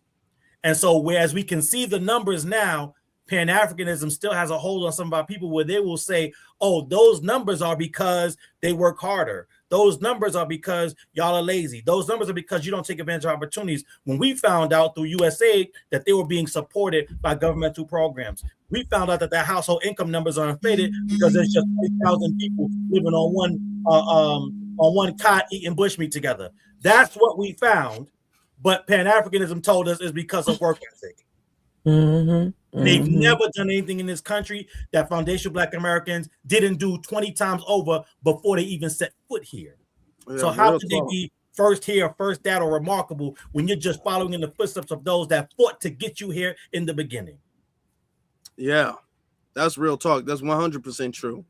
And I'm glad that we're shutting that down too, because that argument, not only is it disrespectful, I want us to understand that it's more than about us being personally offended. Now, you should be offended because you should care about your lineage being respected, but it's more than about us being personally offended by them saying that they got where they are by quote unquote just working harder and pulling themselves up by their bootstraps metaphorically. What that does is that makes it seem as if the reason why Black people or foundational Black Americans are in the position that we're in economically, socially, and politically is because of a lack of effort on our part. So that puts the blame back on us and say, well, hold on, you can't say it's racism because this Caribbean got this house and this Nigerian got this job, so and they're Black like you. So the only reason is just you're just not applying yourself. And that's what they've been trying to do for generations now. And here's the thing, and this is what I keep telling people. The only way they're able to do that is if all of them are in on it, okay? Right. That means the Caribbean has to be in on it. The other Afro immigrants, they all have to be in on it, okay? They're out there. They're the ones like Nigerians make up the most doctors or some statistic that they were bringing up or something like that.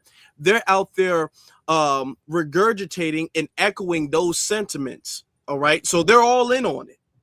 Let's just be clear. Yeah, 100%. I think back to, I'll say this and I'll give Sister Brooke a chance. I've been talking too long. I'm sorry. I think back to how, like you said, they're all in. And I think back to, I'm a little bit older, so I remember watching In Living Color growing up.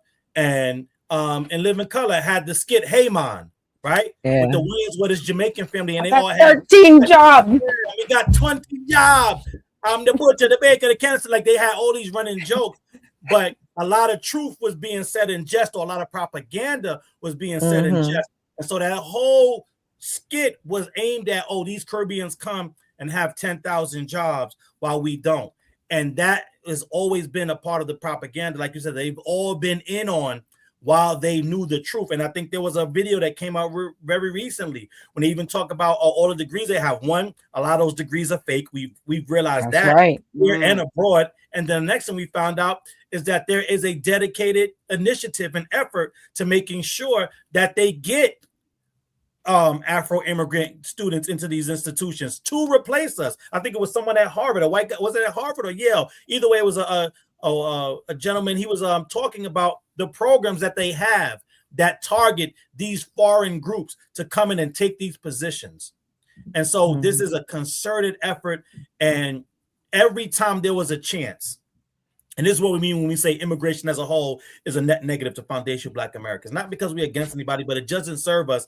And our titans of the past, like Frederick Douglass, A. Philip Randolph, Barbara Jordan, Dr. Claude Anderson, you know, they knew this, right? And here's what they knew, that when you have a group that white supremacy has weaponized against you, it's going to be a weapon against you. It's not rocket science, right? And so every time we had a chance to move forward as a unified country with foundational Black Americans getting the full benefits of our citizenship, they brought in more people from overseas. It just so happens that the last iteration of that was Afro immigrants from Caribbean in the 60s and the 80s, and then you get the boom of continental Africans coming over in the 2000s.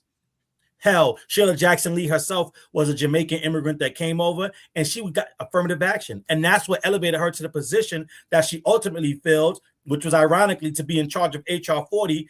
And she actively blocked foundational Black American grassroots activists from playing a part in HR 40 and getting to be more lineage-based and to help it get pushed for a vote. She was set up there personally to be the gatekeeper and to make sure HR 40 did not move. But today, the Pan-Africans and the Democrat shills will tell you, oh, she is somebody when she passed, she was somebody that's to be honored and to be revered, and that she was an activist and somebody that broke ground for our people group when she was just another tool of white supremacy, an immigrant from overseas that was brought in to make sure they were a buffer class to keep us where we at currently. All right. That's some real powerful game, y'all. Make sure y'all go to the link pinned at the top of the chat room. I'm going to put that in the comment section too. Okay. Now, get into this. I want to move to, let me pull this up if I can. Hold on. Share the screen, because you guys were out there protesting. So let me see if I can pull this up right here. Shout out to our brother Melrose, because this is on his page. Melrose is also from New York. He's fast forward a little bit, language and stuff. Hold on, the singing or whatnot, right? The music, yeah. Yeah, okay. So as you guys can see, there was a protest out there. Let me pull up this other clip.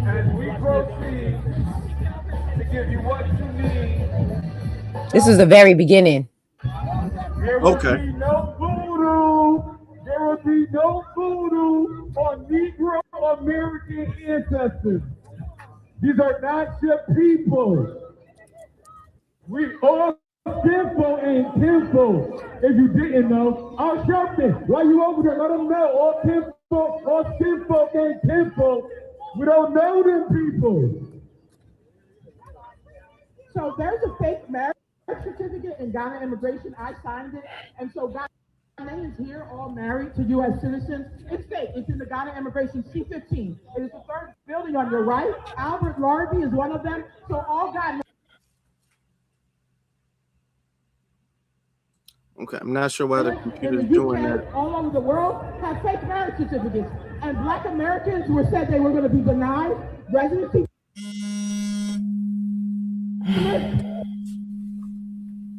Okay, so there's that. Yeah, I want to bring up this other clip. I really like this one. This one right here.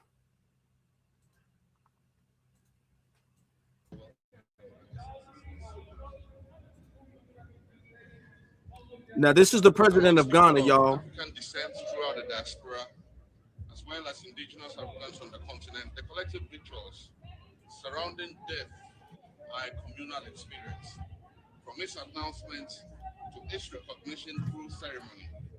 If you travel to Africa, from the top of the continent to the bottom, in most cities, towns, and villages, you will see notices of people's death.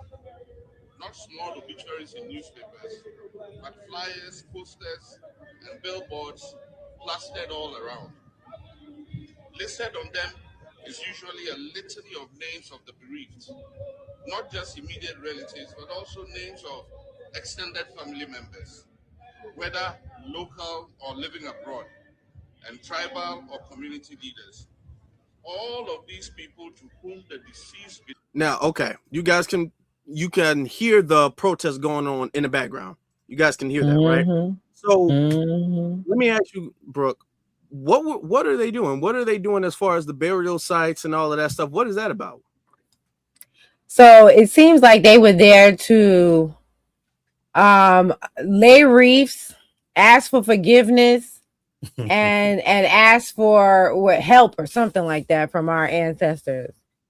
Something like that. That's what it said on their site or the article or something like that I read. And look, I don't care. Get up off it. I just didn't want you there. And I just want to make it clear that the woman that you heard who was sitting there talking about marriage licensing, and she wasn't with us. She was bogarting her way on the mic. She was pissing me off. And I was trying to make sure that she didn't speak because she had a whole different agenda that didn't have nothing to do with the rest of us that was out there. She was out there or solo dolo or whatever agenda she had. And so, I don't, I want to make sure that is clear, that she was not with us and her agenda was totally different from ours. We were there because, we felt like, that, they are known for doing black magic on our, the very few, the 1% of Africans that they sold came over here. So, you know what I mean? That they did black magic on them, having them walk around trees and recite incantations and drink water that they recited incantations over. And all in trying to, one, make them docile for the trip, two, make them forget who they were and what they were and where they came from, three, so that they would not remember who did what they did to them, so they wouldn't their very souls could not take revenge or come back. So I like to say that and I said this just yesterday, that with white supremacy slavery, at least you are free when you die. But with African slavery, they want to enslave you in this life and the next. And so that is the problem with African slavery. And so, they trying to do stuff on you. So them trying to stand over our people's bones and do anything is unacceptable to me, because I don't trust you. You've already, we known that you did it already. So I definitely don't trust you anywhere near our ancestors' bones. And that is why, I just put a video today because, I was tired. And plus I didn't have no video. I was out there doing work. I didn't take no video. So Melrose and my sister Dawn was kind enough to take video. So I just put that up today. But you can see some of the things that, I was able to tell them. We got the clip. I don't know if you want to wait till we play the clip or you want to say it first. You whatever you want to do. You can play the clip first, and then I'll say, because I know it's two of them. So whichever one you want. Okay, hold on. Let me pull the clip back up then. As you can see, my voice is kind of squeaky because from yesterday. Okay, hold on. Where is the screen thing? Hold on. I think it's this one. Can I use this one? As you're pulling that up, I just want to say, to that video you play with us in the background, I just want the family to know we didn't give them a moment's peace. Not one moment. Not a moment's peace. I think I seen this meme from a long time ago with some African when he was like, "I want problem always," and that's what we gave.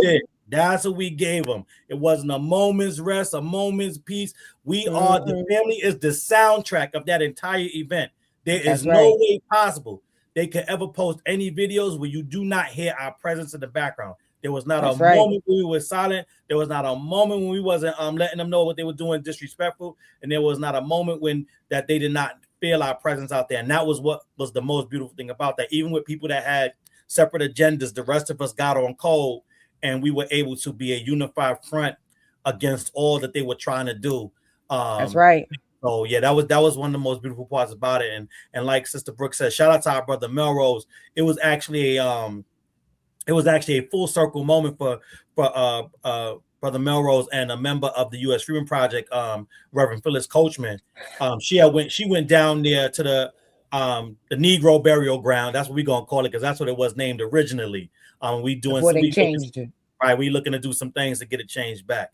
So at the Negro burial ground, our sister Reverend Phyllis Coachman was out there, and this is before we knew Melrose. We didn't even know him. He was just a soul warrior out here in these streets doing his thing like he always do. And she went out there, and at the time, Charles Barron and the Pan-Africans tried to run her off the block because she had an American flag, and she was saying reparations belongs to American freemen only. And they were like, "Get out of here! This ain't for you." And she's like, "These are my ancestors. What are you talking about?" And Brother Melrose, without knowing who she was, came to her defense. And was like, "Nah, you're not going to talk to an elder like that." And we've been tight with Brother Melrose ever since, because that's just who he is. When it's time to do right, he going to do right. When something's wrong, he going to call it out.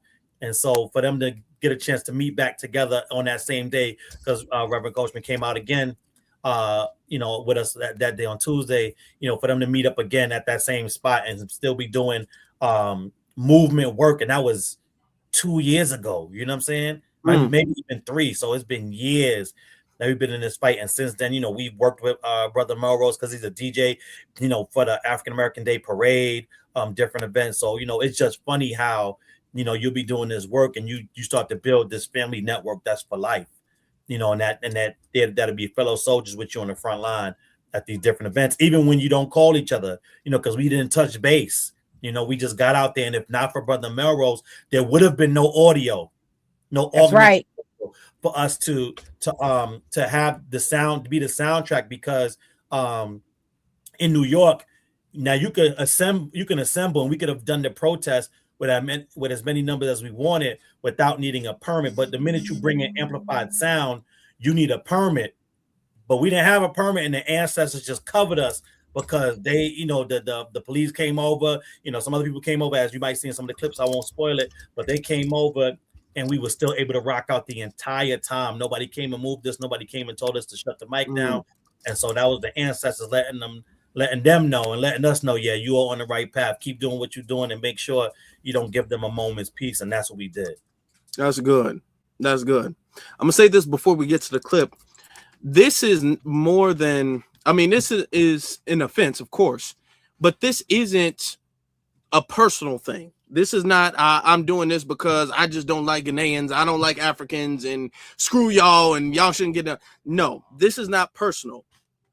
They're out there, and it's important that they're out there because that delegitimizes their claim and their authority, quote unquote, to even be speaking and representing the topic, period, because they can't be seen as a legitimate authority or representation of transatlantic slave trade if the actual descendants, because he's not a descendant, okay, him and his people, the people he came there with, are not the descendants. They're actually perpetrators, okay, and collaborators, right? Okay. So if the actual descendants and the real victims of it is making it very loud and clear, making it very visible how they do not support and reject the representation of Ghana, being, I guess, the spokesman or whatever the case, whatever they're calling it, of reparations. That's important because that delegitimizes them, which is important. Let's get to the clip. Okay, this is the clip, right?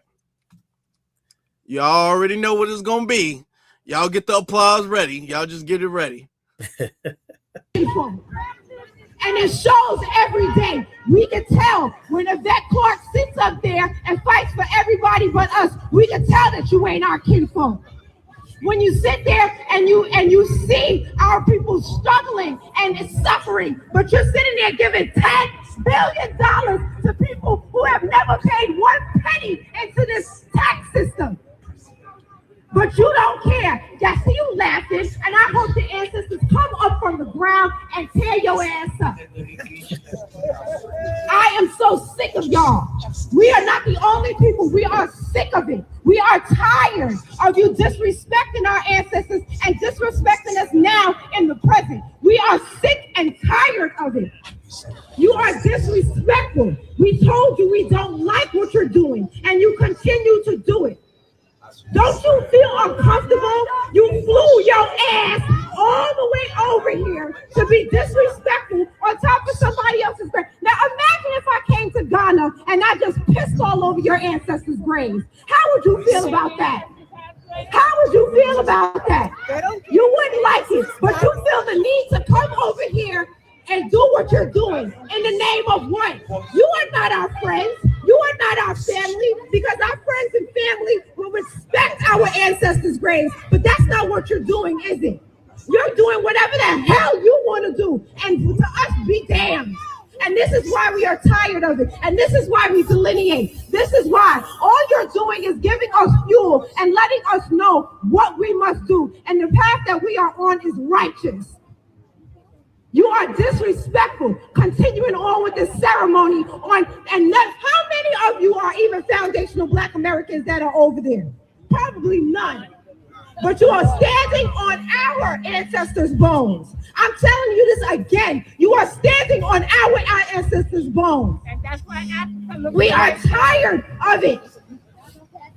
You can sit there and just stand there on our ancestors' grave. That's our people, not your people.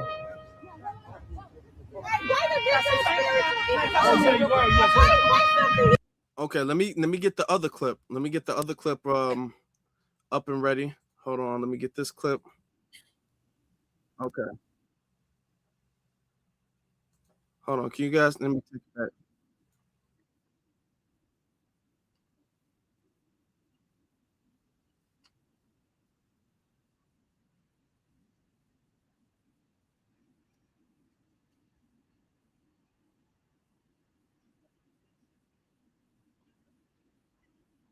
Oh, we don't have no sound. Oh, there's no. Oh, there's. Hold on. Man. Okay, there's no sound to it. I don't know what. Okay. Hold on. Y'all give me 1 second. No y'all problem. Give me one second. Let me just put y'all up here. Hold on. So while that was going on, it's funny because like some of them, like they started turning around when I started saying like how do you feel? Yeah. Like how did you feel sitting there? You disrespecting, you sitting on people's family members. Like these are people, these are our people. There's the clip goes on to say, you know, that you're disrespecting us just like the white supremacists. The white supremacists have stolen our land, built buildings on top of our people's bones, and here you are having a ceremony on top of our people's bones. And you just as disrespectful as them. You don't care. Look how they built that building right on top of our ancestors' bone and put that little area right there. Is that what they would have wanted? Is that what our ancestors would have wanted? No. But that's what they did. It's a whole federal building. Mm-hmm. But you know, and remember, there was a building there already when they found those bones. They had already covered up the crime scene with cement. And when they went to redo the building is when they found, you know, our ancestors' bones and act like they didn't know they was there. And so for these Africans to come over here and be disrespectful as the white people on our ancestors' bones, that's why we delineate. Because, and then look who they let in and who they wouldn't let in. It's our ancestors, but they're inside and we outside. Imagine that. Imagine you go to the grave of your people and they're letting foreigners sit on the grave and talk shit. And we got to be outside telling them stop. That's ridiculous. And then when the second I tried to even walk over there just to pray, I got federal hands in my face. Stop. Don't go no further. I said, sir, I just want to pray. No, it's closed. It's closed to me, but open to them.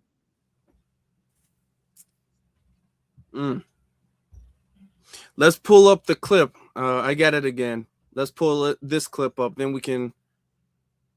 Was it this one? Or okay, it was this one. Sorry about that. Please make sure y'all hit that like button. Please make sure y'all do that. Okay, here we go. You sold our ancestors for umbrellas. You sold our Y'all hear it, right? Yes, we hear it. Yep. Okay, good.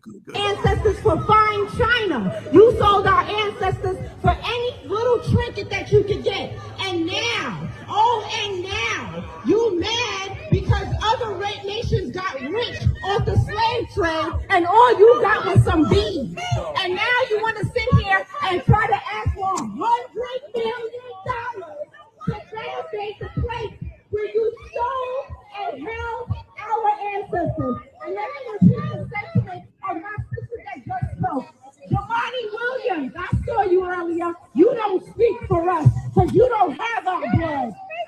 And Al Sharpton, you have our blood, but you still don't speak for us. You are a shakedown artist, a preacher without a church. You don't speak for us. Who else? Is that Clark? Yeah, you might have been voted in, but you wasn't voted in by us, and you don't speak for us. And that's why we're gonna make sure that you lose all these extra bodies that you putting on the census. Okay. I'm not sure why I could, but okay. All right. No, so, that's the end of the clip. Yeah. But I know what I said. And I said all those extra bodies that you're putting on the census. Because remember, that's what she said. She said that she didn't want to get rid of these illegals because then she could lose her seat. Because she could lose, it would cause redistricting. Because they count illegals towards how they space out the Senate seats. Okay. And this is one of the advantages that they've been using. One of the reasons is for their political advancement. Absolutely. Right? Yes. Let's be abundantly clear.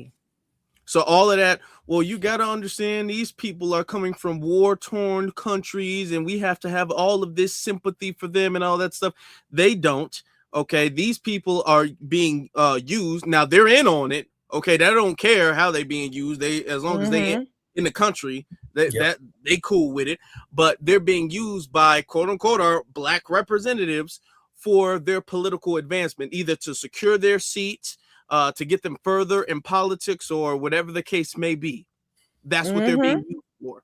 All right. That's right. I want to get to the comment you made about Ghana selling foundational Black Americans. Okay. Ghana selling people.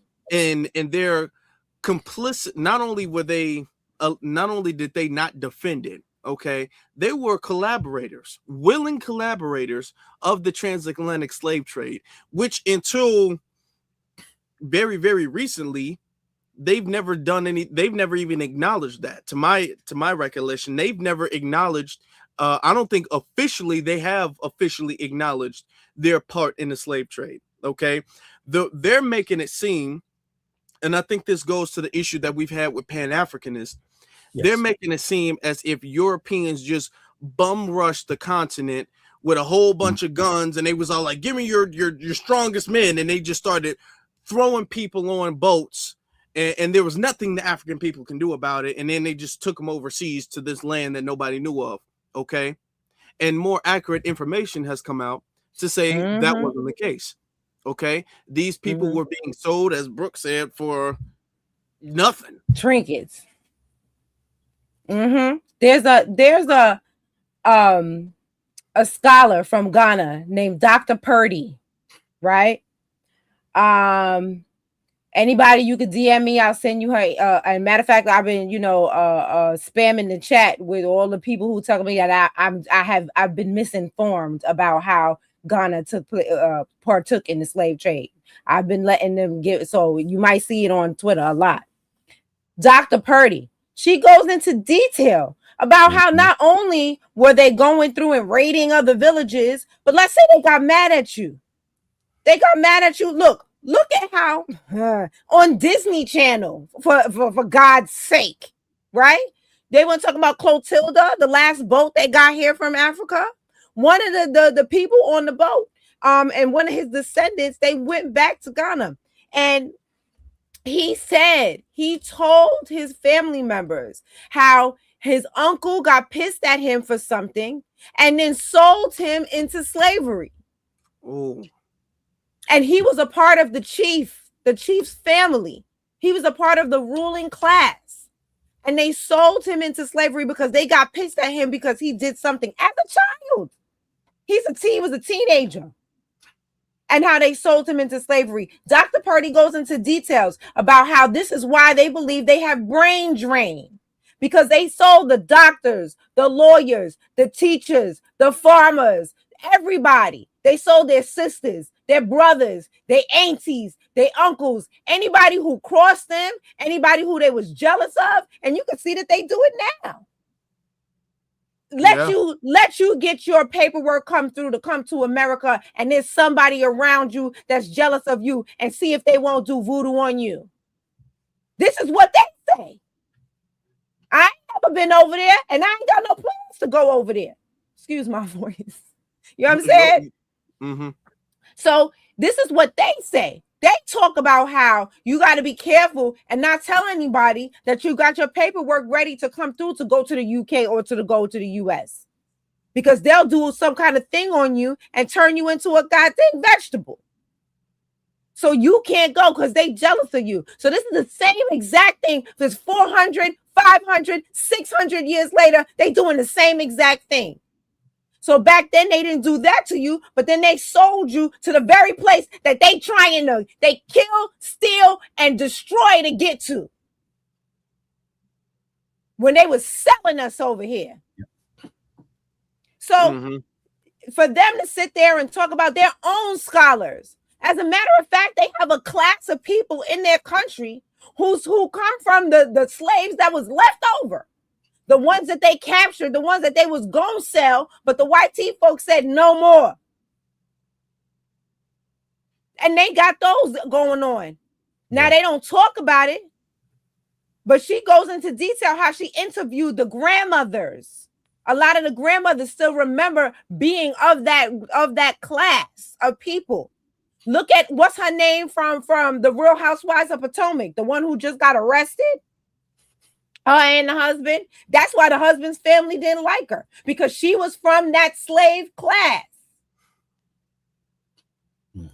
Okay, so this is not something that they're mad because we know.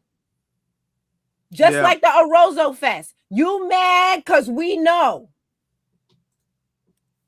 All your dirt is coming to light. Everything you meant bad for us came back around and bit you on the ass, and now you mad about it. We are righteous in what we are doing. And that is why the ancestors are with us. And that is why we had to stop them from doing what they're doing, because I believe that they want to get in between the ancestral energy that we have been receiving, the downloads that we have been receiving. You think I knew what I was saying when I was up there? I didn't know what the hell I was going to say. I was just trying to keep somebody else off the mic. Truth be told. And not just anybody, because I went to Divine.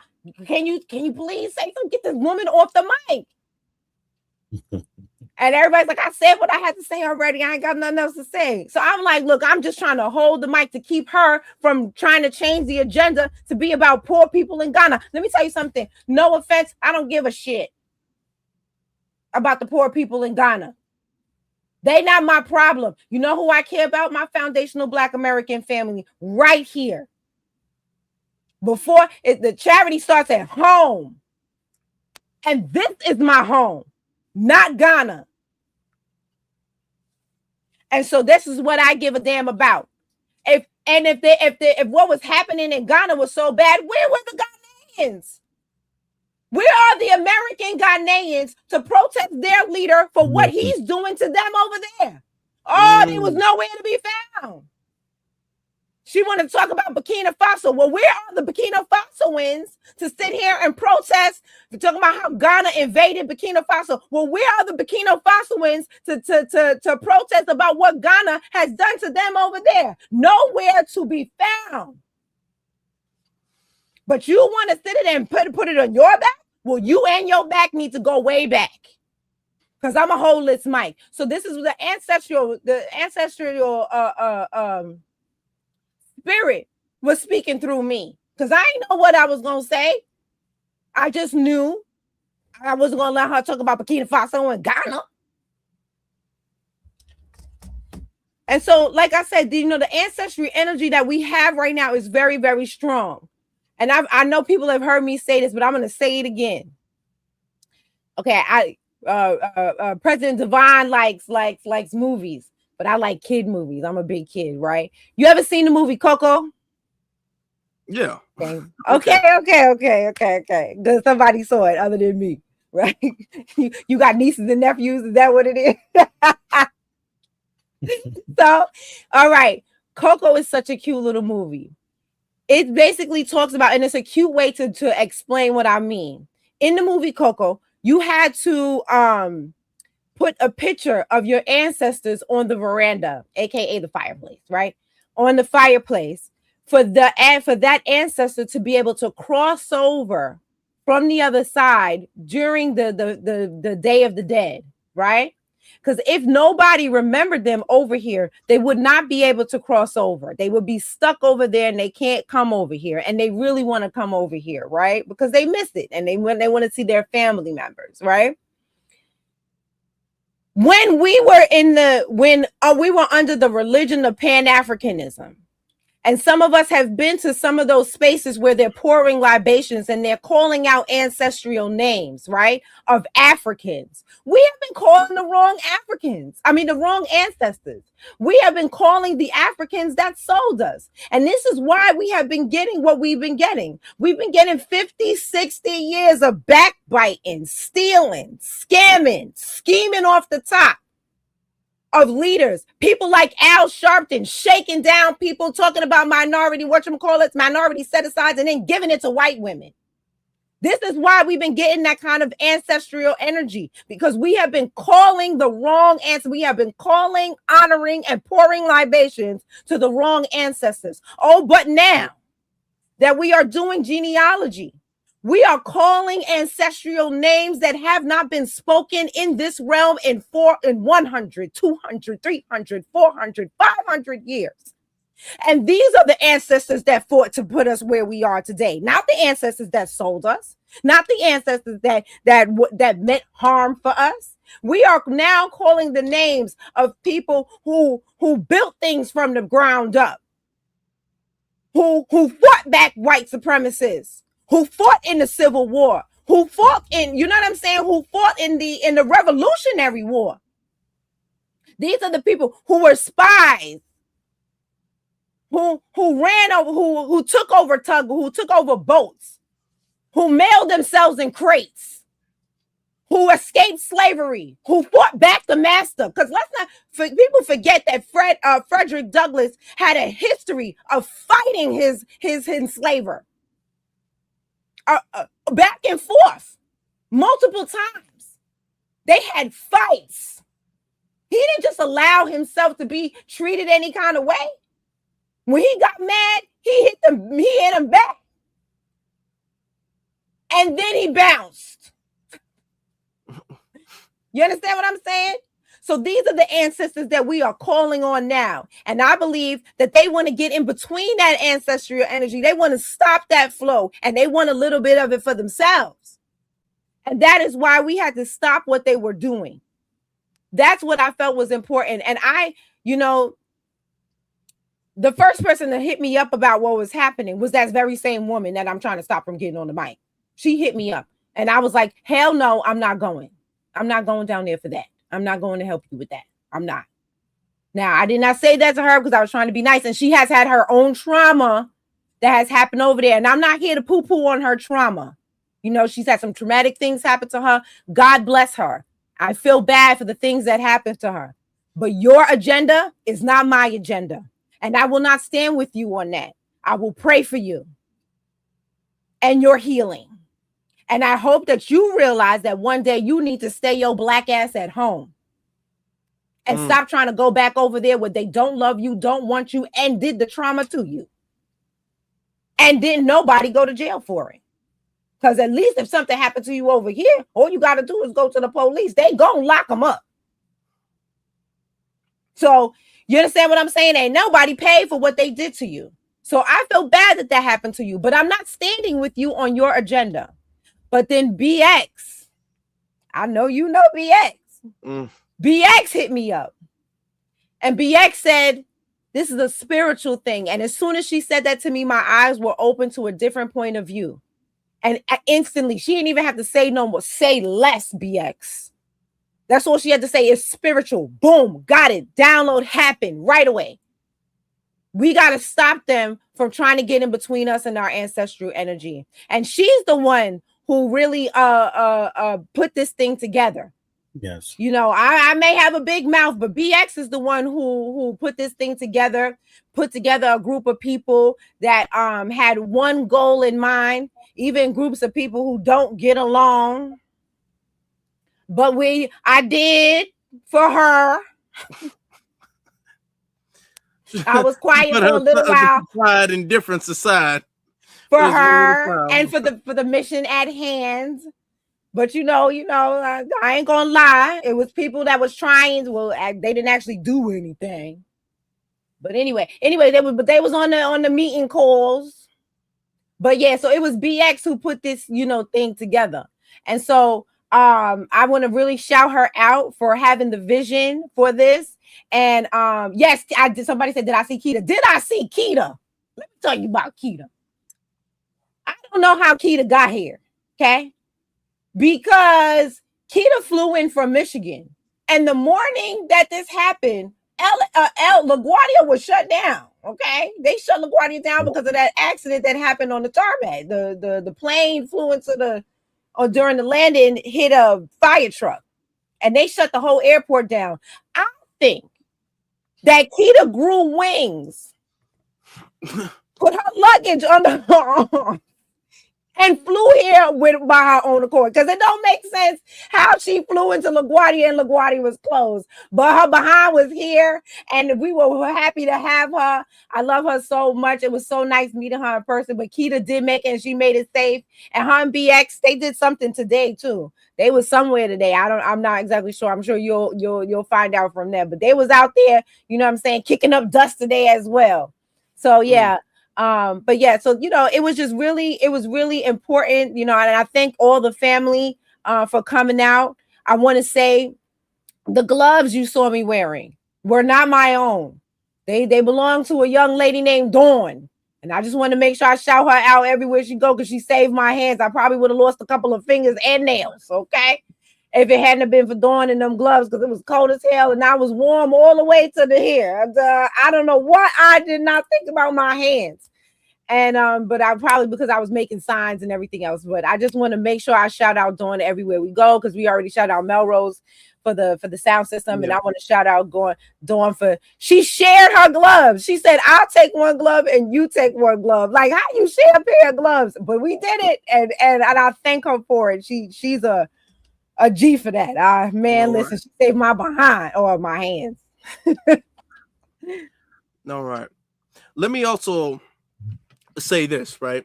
As far as Ghana and their illegitimacy, I want you guys to picture this. Africa got a lot of problems, okay?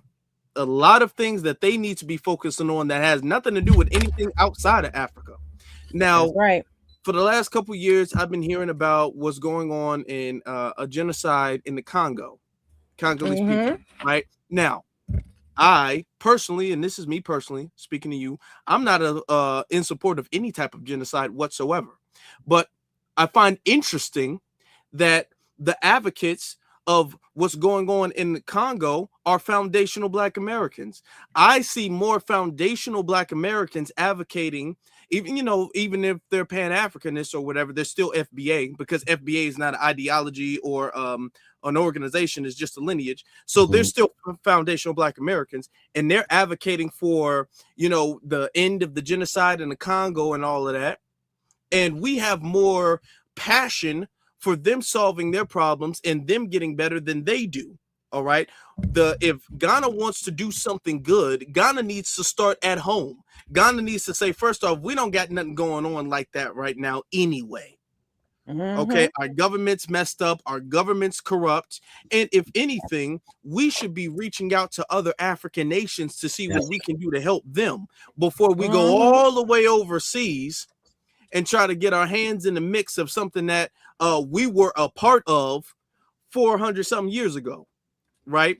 And be in our business. Know that they're not doing this out of the kindness of their heart or goodwill or morality or anything like that. They're not out there being all like, you know what happened with the transatlantic slave trade is wrong. No, this is an opportunity.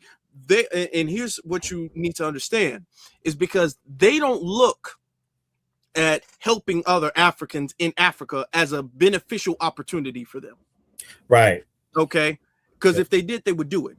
And they're not doing that. You got a lot of people talking about what Ibrahim Traore and what's going on in South Africa. Let me be honest with you guys. Despite what you guys may think of him or whatever's going on, have you seen any African nation, any African representative, any African president give any type of support at all to them? Nope. Okay. No. When the pandemic happened and you had Nigerians stuck in China or the UK war, not UK war, Ukrainian war, and you had Africans stuck there. Did you see any African president or nation talk about we'll take in refugees? Nope. No. They don't be looking out for other Africans in Africa today. All right. So they have not changed from how they've been thinking. They're only trying to get involved with reparations right now because they see it as an opportunity for themselves, period. Absolutely. And here's the thing. The second we allow them to get in there, they're going to elbow us out the room. Okay? You know That's it. what they would do. Yeah, with the help of the Foundation Black American Pan-Africanists. That's why I called them sleeper cells. Because a lot of what has happened to us here has been enabled by the Pan-Africans, right? They come in and they sit on, they latch on to the racist tropes. They latch on to the social and political capital that the Foundation Black American Pan-Africans have built up. And then they come in, like who is out there, right? The names of the people that Sister Brooke were calling out, all the people that were out there, those are some of them are Foundation Black Americans. Oh, let me say it like this. All the Foundation Black Americans that were out there are of the ideology of Pan-Africanism. And that's the gate, that's the key, right? That's the Trojan horse into our community, the Trojan horse into our ethnic group. And that's how they justify it, because like, well, Foundation Black Americans are okay with this, and it's those Foundation Black Americans, the same ones that don't identify as Foundation Black American, right? Those Pan-African Americans is what I call them. And so that's the Trojan horse. But I just wanted to add a couple things to what Sister Brooke was saying. The professor she was talking about in Ghana is Perby, P-E-R-B-I.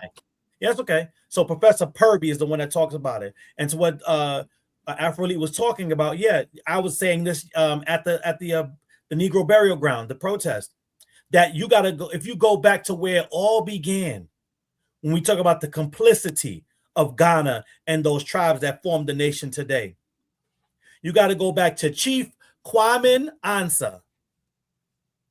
Kwame Ansa. He is a Ghanaian chief that worked with the Portuguese that came to the continent. They built Elmina Castle / slave dungeon together. That was a joint project.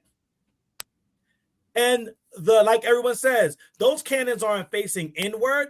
Those cannons are facing outward, because Kwame Ansa and the Portuguese worked together to fight off other European enslavers that were coming there to try to get the goods. And so they were business partners. I need us to understand that they were business partners. This is not them being taken advantage of. This is not them being held up at gunpoint. This is a stick up, put your hands up. No, they were business partners. They just got fleeced in the business deal. That's all right. And so you don't Let get to themselves come be and try to, fleeced. right. You don't get to come and try to make money off our ancestors twice because there's no honor amongst thieves. You don't get to come over here now and say, well, you know what, nigga, the deal was bad. No, it doesn't matter. That's your deal. Deal or no deal. That's what you got to deal with. That's not us. And Kwame Ansa went against other tribes that was around the land that the Omina Castle / dungeon was built on. And another thing that popped up out of that after the castle / dungeon was built, they had something called the gold trade. Now, I knew about the slave trade. I want y'all to look this up because I'm not lying. I thought I was reading wrong when I saw the term gold trade. Because I'm like, what the hell do you trade for gold? Like, gold is what you're supposed to get for whatever you're trading. But these fools in Ghana, on the continent of Africa, engaged in a gold trade with the Portuguese. And they traded other African tribes in what will become Ghana and gold for Portuguese and European trinkets, the mirrors, the umbrellas, the cowrie shells.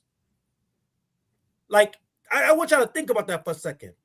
They took people and gold, some of the best resources that you could ever get, some, especially with people who were supposed to be what money can't buy, and they traded it away for trinkets. Now, just because you don't know how to do business does not mean we have to pick up that invoice. That's right. That's not how any of this works. And so here's why the Pan-Africans, and here's what's crazy, and this is why you see, like I said, why Pan-Africans for me are sleeper cells. They are terrorists in our community. Because a lot of the information was not known to us because they was gatekeeping it. Here's what's so scary about the situation is that most Pan-Africans did know the history. They did know how the Africans were complicit. They did know that they sold us. They knew all the stuff that we're just now finding out, and they hid it. Because if you understand it and you then acknowledge it, you could never be a Pan-African in good faith. That's where you get the argument of, oh, that it wasn't the same type of slavery. It was good slavery. What the hell is good slavery? What's good slavery? And this is the arguments of the Pan-Africanists.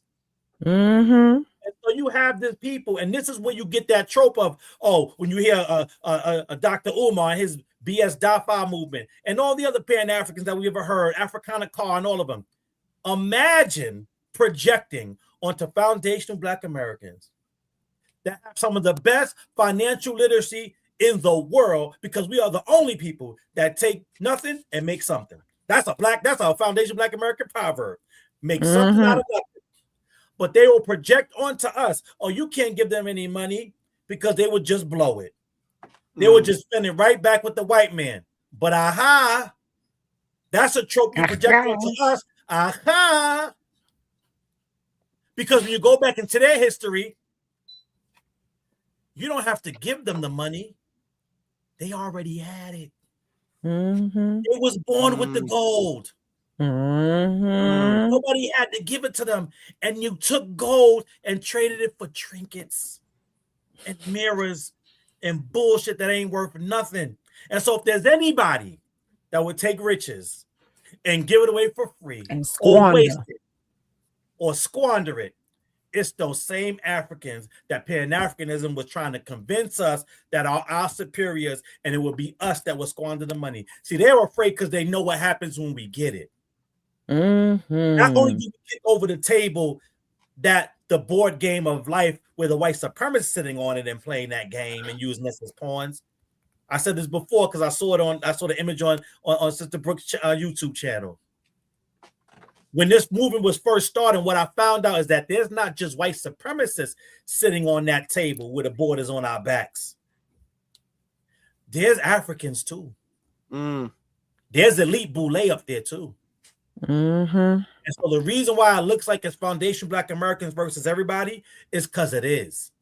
Because all of them benefit from us being identityless, lost Africans in America instead of the proud foundation Black Americans that we are. Because once we know that and stand on that like we're doing, what happens is all the con games fall away. Now you got to stand on your own 1-2. And That's these right. people have never, ever, ever stood on their own. And in the words of my sister Keisha from Thorough Black Talk Worldview, these Pan-Africans and these Afro-immigrants are so used to leaning on the legacy of foundational Black Americans, they've never stood up right for themselves.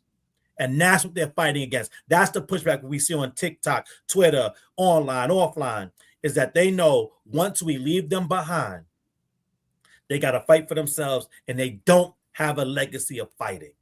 That's That's true. And let me just say one. And first off, shout out to y'all, because y'all cooking like chefs up in here. I mean, I'm talking about cooking. The kitchen is hot. It's on fire right now. Y'all give a round of applause to our sister Brooke and our brother Devon. Let me also remind everybody this. They didn't do this years and years before, okay? Think about why now. Why out of all of the time, why now? They're doing this now because everybody, regardless of the fact that people don't want to acknowledge it, regardless of the fact that they say the FBA is some small little online group of people that's not in real life and we don't have any type of motion going on and all we do is hate and we're never going to get anything done. Besides the, I guess the lie that they tell to comfort themselves, everybody sees reparations is right around the corner. That's right. And they all know that. And Ghana knows that too, because the whole world knows it. Okay, America knows it. Europeans know it. China knows that. Russia knows that. Africa knows that. And they see it, and they're trying to seize the opportunity. They're trying to get in front of it. When have you heard of Ghana talking about reparations before now? They've had hundreds and hundreds of years to even mention reparations or the transatlantic slave trade for that matter. And you ain't seen them do nothing about it. You ain't seen them go to the UN. All of the times they've been there, you ain't seen them bring it up. All right. Now that they see, hey, that reparations thing, apparently that's not no little fringe movement that's gonna fade away. Okay, is getting louder, is getting more visible. Okay, it's getting larger. Let's see if we can jump in front of that and get ourselves a little piece. They would take the whole thing if they could. They would take it. That's right. They trying to get a little piece before we actually get there. Before people start signing the checks, they trying to get in there while the getting is good. Okay, like a true scammer. Like a true scammer. Like a true scammer. When they see that the payday is coming, like, you know what I'm saying? They see a payday is coming. Let's say you got a lawsuit. They see a lawsuit is coming. Oh, they trying to get next to you. Oh, they trying to take you out to dinner. You know what I'm saying? They're trying to ask you for your hand in marriage because they know that, you know what I'm saying? You married, you got to split the assets. They trying to get next to you. You know what I'm saying? And unfortunately, our family members need to watch out for, because there are some scammers on our side as well that are also doing the same thing, that also see the payday coming, that are trying to skim something off the top. So pay attention and remember, you don't have to be verified. Can't nobody verify you. Okay? Yeah. You verify yourself by doing your own genealogy and finding out your whatchamacallit. Because even the person that says that he can verify you also said that at any time they can re-audit your verification and revoke it. So watch out for all the scammers. There's scammers all around. Everybody is seeing that the payday is coming for us. And everybody's trying to take a piece of it. That's very true. Everybody needs to do their genealogy and all that stuff. Do it yourself. Anybody sitting up there talking about they got a course of how to learn how to do it or a program and they're going to do it for you, anything like that, any type of charge. First off, I'm going to be honest with you. Not only are they charging you, y'all, it is not intelligent to just be giving people your information like that anyway. That part. Hold that close to the vest. That's right. When people talk about, and since we're on the subject, when people talk about like doing your DNA stuff, I'm gonna be very honest. I don't trust these people with my DNA. I don't trust these I people don't. with my blood and stuff like that. Now people may believe different things or whatever the case is, but let's be honest. As far as their belief, they believe in rituals and in different spells and things like that, and curses and things like that. They believe in that. Yep. Whether you do or not, they do. And they will use they need like hair samples and blood and stuff like that. Certain personal items, they need that stuff. I don't volunteer none of that stuff to them. Period. Okay. Listen, we come from a legacy of foundational Black Americans where our now ancestors and our parents and grandparents, they had stuff in the mattress because they understood how bad the scammer could get in this country. I remember when it first came around, when you first started doing e-commerce, people was afraid to put their credit card numbers online. Like, I put my thing in there. Right. This is where we come from. And so to then turn around and be people your actual DNA, some of your lifeblood, and/or your personal information and your ancestors' information and documents and sensitive information. Listen, no. And so we gotta, like Sister Brooke just said, we gotta be very, very, very careful about those on all sides that are selling a dream. Like, we're getting very, very good at noticing it when it's a tether or a foreigner. We got to get equally as good when it's somebody that has the same lineage, because that is now the new Trojan horse that they're hiding behind. I'm not talking about people that lie about being part of the lineage and we find out later on that they're not. I'm talking about actual people of the lineage. We got to be very, very, very, very careful. If it's anybody, and this goes for every and anybody, even if it was me, I need y'all to put the same strict guidelines onto me. If I ever come out saying anything that is not empowering you to get your own justice claim fulfilled, then I'm scamming and I'm lying, right? So anybody that's out there saying, oh, no, just leave that to me. Let me handle that for you. Or we're going to take care of that. Very, very aware of anybody having that type of messaging in this day and time, where the only thing you need to be verified for reparations is your lineage, is that 1870 census, is your actual ancestors, any bill of sales. You do not need any third party, because no third party can verify you. That's right. It's you, your ancestors, and God, whatever one you pray to. That's the only people that's going to verify who you are and who you ain't. Because you're either born a foundational Black American or you not. You don't need no third-party verification process to tell you that you foundational Black American, freedom, or anything else. That's not how. That's right. Yeah. So when you see that, be very, very wary of that. In fact, run in the other direction if you can. Run fast. Yeah. Now, while I have you here, I want to go over, and I'm so glad that you got. First off, thank you again for showing up. Thank you again for being here. No problem. Thank you for inviting us. Yes. I'm on a world tour for these emails, so you know what I'm saying. Half show will travel. And that's exactly what we're going to be talking about actually right now, because I want to bring this up. I want to pull this up. Let me see. What's hold on. There it is. Okay, this is the website right here. I want everybody to see it, and then we can kind of review it, look through it. Hold on. Is it this one? Okay. That's it. That is there it. we go. Okay. And if you guys are just joining us, the website is pinned at the top of the chat room. So go look at the phone, the top comment from Sage, go to that link. That link takes you directly to this website. All right. So in the website, this is what it's about, the U.S. Freedmen's Project and all that. Okay, and these are 5 separate emails. So don't just send one and thinking that it's going to go to all 5. You got to make sure you send each one.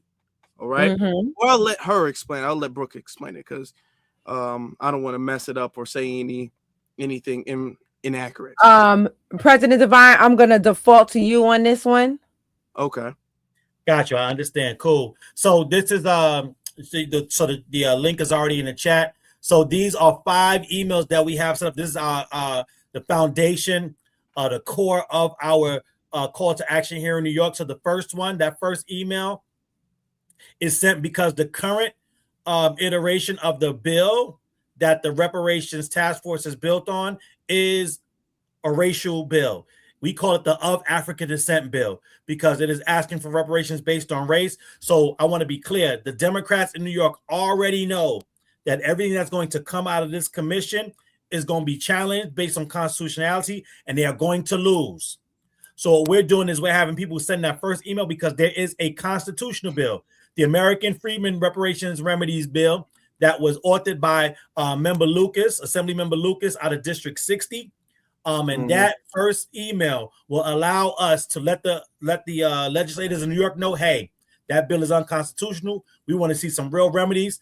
Even if you don't directly sponsor this bill, take language from this bill and amend that current reparations bill so we can actually see some recommendations come out of this bill. Because if you do it based on how it is now and you start doing policies based on of African descent, but you're keeping out all the Asians and white people of African descent, that's a race-based bill. We're not going to get anything. The next email after this is our disaggregation campaign. Again, delineation is what we're doing socially, and we're doing a masterful job at it. Disaggregation is getting it done legislatively, whether that be at the local level or through the OMB at the federal level. So right now in California, their local disaggregation bill goes live in 2027. So they did it. They beat us to the punch. So, but the good thing about that is that it set precedent. So what we're doing here in New York is taking that same framework and saying, hey, foundational Black Americans, we need our own category, because currently, and I want this to sink into the family, even though we were against it and we call it a misnomer, rightfully so, in the late 80s, when Jesse Jackson pushed African American only meant those of us who had ancestors that was enslaved and emancipated in the U.S. That was our ethnic designation. We already knew it was a trick bag for what's going on now, but at the same time, from the late 80s to 1997, it only meant us. But in 1997, the federal government, through the OMB and Special Directive 15, they took African American and redefined it to what it is right now, which is this: anyone with origins in the Black racial groups of Africa. Let me say that one more time. African American is federally defined as anyone with origins in any of the Black racial groups of Africa. So African American is not a culture. African American is not an ethnic group. African American is not our demographic. African American is a racial category that includes Afro-Caribbeans, Continental Africans, Afro-Latinos slash Hispanics, Afro-Asians, foundational Black Americans, and any other Afro group that immigrates to the U.S. They will be categorized as African American, making it a racial category and 100% unconstitutional to get any specific legislation passed for us at all, which is why we never had any since 1997. As a matter of fact, since the late 1800s with the Freedmen Bank and Freedmen Bureau, if we're going to be real technical. So right here, 2, 3, and 4 are emails to send and support this disaggregation bill. That's right here, the A6341 and the S7664. Those are the two bills in the Assembly and the Senate here in New York. The first link sends it to the Black Legislative Task Force. We actually have one of those. They don't do much work for us, so this is letting them know, hey, y'all better get on your job. The second email sends it to all the New York State legislators that voted yes for the AAPI disaggregation and the MENA Group Act disaggregation. The AAPI is the Asian American Pacific Islander Group. They already disaggregated in 2021. The MENA Group is the Middle Eastern North Africans. They disaggregated last year. And so the good thing, though, is that neither one of those bills have made it to the finish line where all the agencies in New York have turned, redone all the paperwork and did it so that those categories are on there. That's important because now, if and when we speak it into existence, if and when our disaggregation bill gets passed through, they don't get to tell us, oh, well, we already did it we did it this time for them, this time for you, so we got to wait a couple years before we can change all the systems again. No, because they never did it yet, all of us can go in at the same time, and that's kind of what we've been working behind the scenes to build up coalitions to push these legislators to do it one time for all three groups, and so we can bypass that excuse. The next email sends this same disaggregation email to Governor Hochul because she has to sign off on it once it passes both houses. So we've been sending that email to her office as well to say, hey, get ready when this bill comes over there. We don't want to see no shenanigans. We just need it passed. You need to sign it and pass it in just like you did for those other two groups. And this last email is a letter to the Reparations Commission. So we've seen all types of different presentations on all things that matter, that don't matter. But this one we feel is an important one because of what's happening now currently with ICE and everything else going with this administration. This last email is an email to our Reparations Commission here in New York, telling them, hey, we need to get a presentation by Numbers USA, our Foundation Black American brother, Andre Barnes, who works for that organization. And they detail how detrimental immigration as a whole has been to foundational Black Americans. And we believe that is something that needs to be told in this story for remedial justice, because what they're doing is they're conflating all of us together. And that's why we're losing. And that's why they're able to sneak onto a lot of our bills. So all that was just a call to action for what happened the other day and directions. And so this is kind of a page that, that changes and morphs and adapts to when we're having different calls to action, different events. So that are all the emails and family. It takes a total probably of 30 seconds to go in and do all 5 because the letter is already pre-written for you. You just click send and it sends it to all of the legislators in each category. And so, at this point in time, I also want to thank the family, anybody that's already done it or going to do it or is currently doing it right now. That's why, I don't really listen to people when they say Foundation Black Americans aren't united, aren't doing the work, because of the family. Since we started this campaign, we have sent over 100,000 emails to the legislators and Governor Hoke. I want to say that again. We as a family have sent over 100,000 emails to these legislators. And when I tell you it makes a difference, it makes a difference. By the time I'm setting up meetings, and the team and I are setting up meetings, myself, Reverend Phyllis Coachman, Sister Annette Wilcox, we got Sister Brooke here. By the time we go into these meetings with these legislators, their email boxes have been full of emails from all across the country, all the family members, and they're asking us, hey, what is this thing going on? What's this disaggregation? Why is it needed? And more so than not, let me say this, with the white legislators, the conversation is always, well, why isn't this organization, that organization, this organization, that organization, why are they not pushing for this? I've seen them just yesterday, or they deal with my office. Why aren't these organizations that, fight for Black people, why aren't they talking about this? And so now we are changing the guard as we speak, because now you got the U.S. Freedom Project sitting there saying, hey, look, the NAACP, they don't speak for us. The Urban League, they don't speak for us. NAN doesn't speak for us. Narcan and Cobra don't speak for us. They're not advocating for us because they're advocating for everybody else except for us. And now they start to answer their own questions. And now, since this has started, there have been times. Now, it's not all of them, but if the process is getting started, the ball is rolling. Some of those same politicians have called us like, hey, what do you think about this? Oh, we're thinking about doing that. What do we think about that? And that's what we're looking to do. We're looking to set the stage all across the country to where now all legislators, nothing moves in anybody's city until they contact the Foundation Black Americans on the ground there and say, hey, what do y'all think about this? Because they know they're going to need our support in order to pass it, in order to stay in office. And up until this point, the gatekeepers have allowed them to skate without doing anything for us and then delivering the vote to them, whether they do something for us or not. Those days are dead and gone. And so we are in the infancy stages of resetting the table. And it's so exciting because the family is doing this together. It's such a great feeling to go into those rooms and people already know what disaggregation is, or they already have seen. And I've known people, some of these other legislators that, oh yeah, I've seen an Afro Elite broadcast, or I've seen a live from Black Alpha Network, or any of the other. Obviously they know Tariq. They know Tariq very well when you start talking to some of these legislators. But I'm excited that some of the more newer accounts are gaining that same reputation in these halls of power. That there's a new guard. No one's talking about Roland Martin. Nobody, not one politician has ever said, well, I heard this on Roland Martin. None of them. And so what we're doing is working, family, and it's so exciting. Because, just a couple of years ago, I would have never imagined that we would be sitting here and the gatekeepers still wouldn't have full control over our political autonomy, over our political reality. And we're taking it back with the help of the ancestors, with the help of the family. And we're just super excited. And I'm glad she came back at this moment, because most of, if not all of, the credit for those 100,000 emails comes at this sister sitting here in the middle of the screen. She has made it her mission. She's been on TikTok, she's been on Twitter, she's been on Instagram, she's been anywhere and everywhere pushing these emails, and I don't know how she do it, but she does it.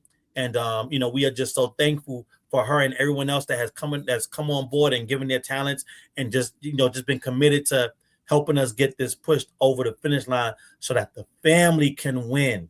And so when somebody comes to you and says, oh, they're not doing nothing, they're not organized, or they don't stick together, tell them about the U.S. Freedom Project, not to impress them, but to say, no, this organization says that the family is working together and pushing this thing forward. And I'm saying it because it is. Yeah. Shout out to you, Brooke. And sometimes I be, you know, scrolling through TikTok and everything like that. If I see her in the space, I already know what she's doing. I already know every single time she in the space. I already know what she's doing. I'm like, oh, there she go with that email campaign. That's right. I'm on a world tour with Muhammad, my man, going each and every place with the emails in my hand, because, you know, it's like, this is how we are gaining support. Like he said, the emails are making it different. We have over 100,000 emails sent. I want to shout out, there was a young lady who talked about how she works in a prison, and she took the emails to some death row inmates, and they were sending emails. She got at least 50 death row inmates to send emails. And that touched me so much, because I felt like, you know, they have a lot to think about. You know what I mean? Like, there are things that you want to do, that you want to say before, you know what I'm saying, you know that you're going to be leaving this earth. And one of the things that they wanted to make sure that they did before they left this earth is secure a future for us. And secure a future for their family members, secure a future for the next generation. You know, God knows how they got there or became in the predicament that they were in, but they wanted to make sure that one of the last things they did was to put their names down in the log of history. You know, because my big sis Keisha, she's in the chat, Thorough Black Talk. My big sis Keisha, she talks about all the time how these are records. They're going to keep these records. There's going to be a list to say who sent emails and who did not. You know what I mean? Well, I won't say who did not, but who sent emails, right? And don't you want to be on that list? You know what I'm saying? When your grandkids come to you and go, you know what I mean? So what was you doing? Was you on the Edmund Pettus Bridge? Was you at the march? Where was you at? You know what I'm saying? Was you at the boycott? Did you walk out your shoes for the bus boycott? Did you know, when they ask, did you send the emails, Grandma? Did you send the emails, Grandpa? Don't you want to be in that company, in our company? So send those emails. You know, I don't own that link. Feel free to be a missionary with that link. There's somebody on TikTok named Original Blood. And people tell me all the time that he has become a missionary with that link. Every space he's in, he talks about the link too. And you know, BX is a missionary. Okay. Yeah. Those are two missionaries with the link. Every space they're in, they post in that link.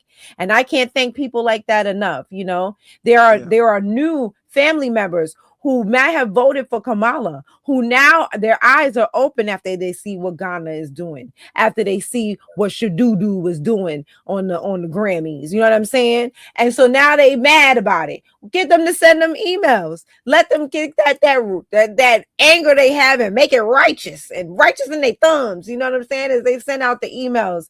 And so you don't have to worry about what to say or how to say it. It's already pre-written for you, but you can read it if you like. If you're a nerd like me and you want to get your highlighter, you can print it and then read it and then go through the bills and all of that. You know what? Soon I'm going to add the link to the AAPI bill and the MENA bill too. I'm going to add those links just in case you're feeling studious and you want to read it. I'll put that on there as well. So yeah, I want to thank the family so far, because we must manifest this to happen this legislative session. And the reason why is because they've already done this for the MENA and the AAPI, right? And so since they've already done it, they have not changed the paperwork. That in itself lets you know that once we get the bill passed, because we will get it passed, okay? We're going to manifest it together, okay? So once we get the bill passed, that's not the end of the work. We still have more work to do. We have to actually get the paperwork changed. So the reason why it's so important that we keep our Timberland boots on their neck, right? To get this bill passed this legislative session is that because they have not done the actual paperwork for the meeting group and the AAPI, they can do all three categories at one time. And then we don't got to hear Kathy Holcomb talk about, oh, we don't got no money. You know what I'm saying?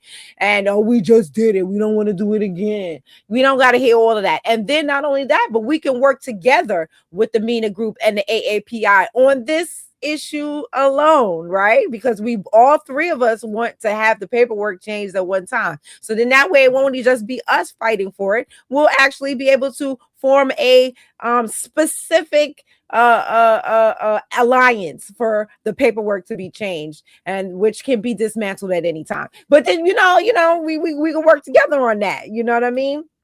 And so that is it. And so that somebody said it will pass. You got dang right it will pass, because we're gonna manifest it. So okay, and y'all gonna keep sending them emails and keeping them Tims on their neck. All right. And I thank y'all so much for welcoming me when I'm in these rooms and I'm in these spaces. I thank you so much for listening to my spiel over and over and over again and not getting tired. And thank you to all the people. I want to say, who else is Daniel is also a missionary with the emails. You know what I mean? And so Tariq, I want to thank Tariq, you know what I'm saying, for always allowing me to come up with, because his patience is, well, I won't say his patience, but if you come up there rambling, he don't want to hear you for too long. But he always lets me do my little email spiel, and I thank him so much. And so yeah, I just want to say thank you. My heart is so full. Something else I can't forget to mention, since we thanking people. I can't thank y'all enough for the cash apps that y'all been sending. Like I can't. I'm getting a lot of, why are you, the cash app is there. The cash app is there. Understand that wasn't me. I didn't want to put the cash app. People be asking me for the cash app. Like as President Devine said, we were doing this work for free before this. You know what I'm saying? Going to meetings, taking off work, not getting paid.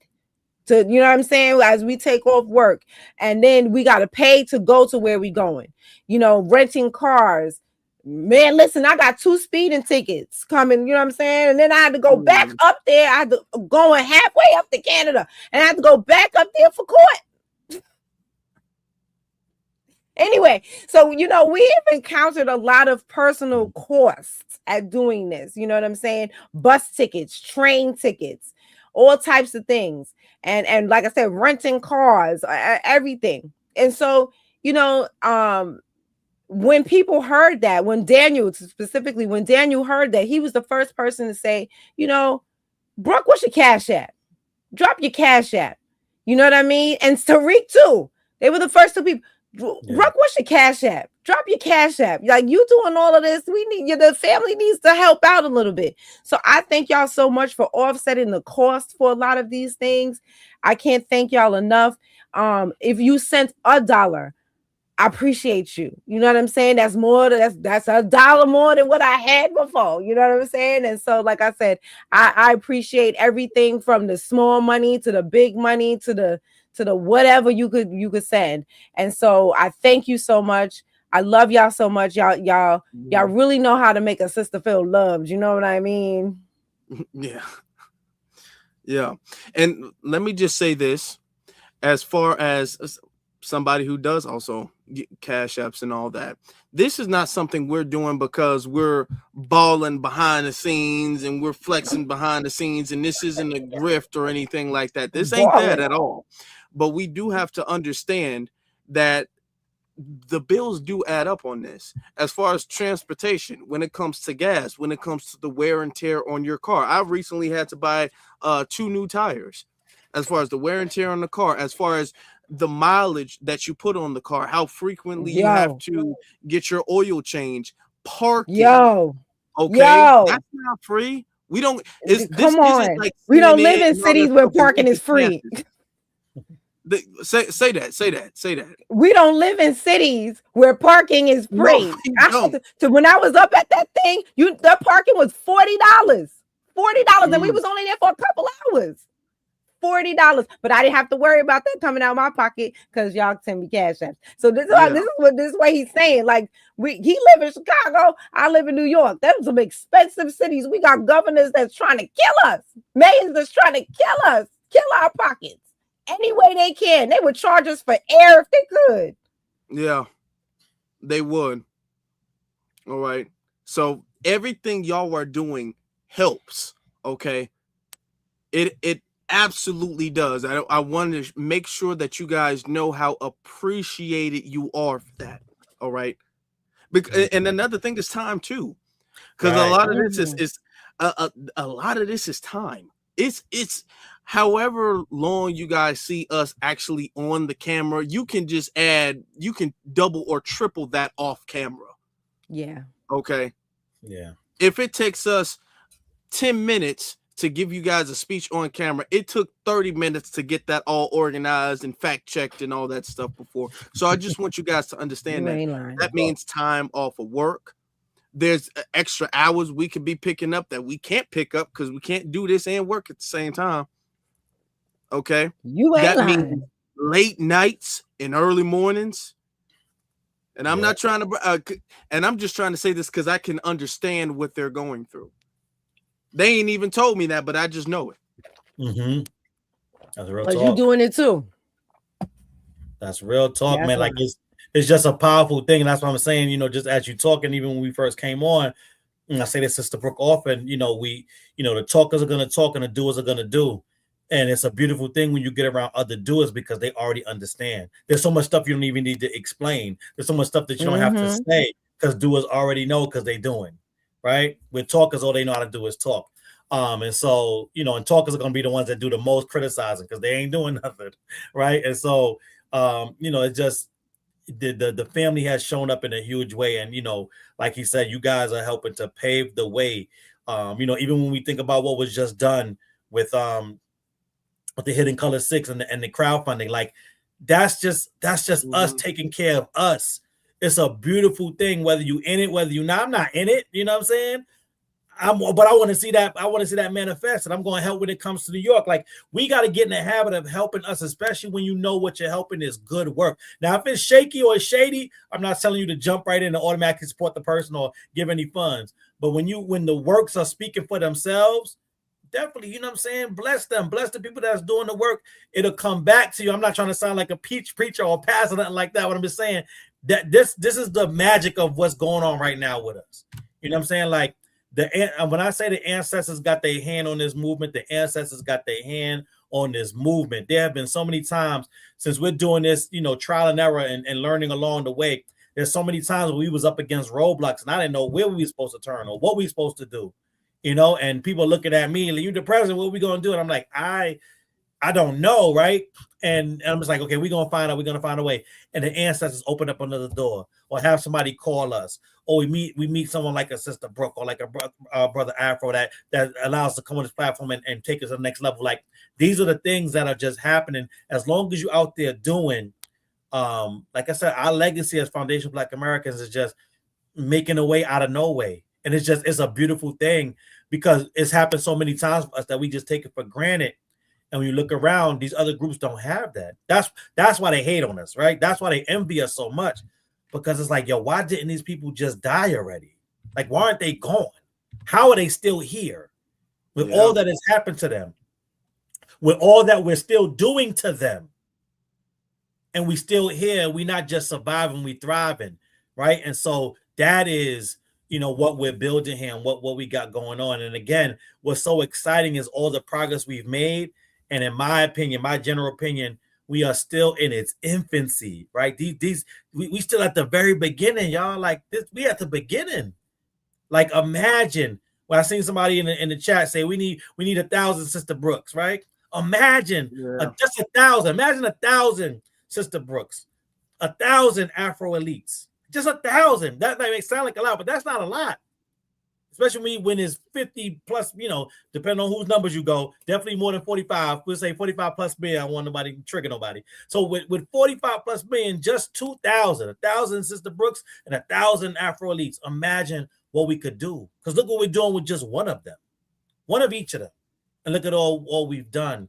And so that's what this movement is going to build into, right? Because we've imagined all the support that we've given knowingly and unknowingly to all these groups that have been boosted and elevated above us and become our buffer classes. Now imagine us taking just a fraction of that and putting it just towards us. That's just a fraction. Now imagine us as more and more of us get on call and we're taking 100% of our efforts and talents and pouring it back into our people because other people are doing the same and pouring back into us. Like this starts to become a building block situation where, it starts to grow and the results start to pour in exponentially. And that's where, that's where just my mind goes when I see what we've done and how people are knowing now, right?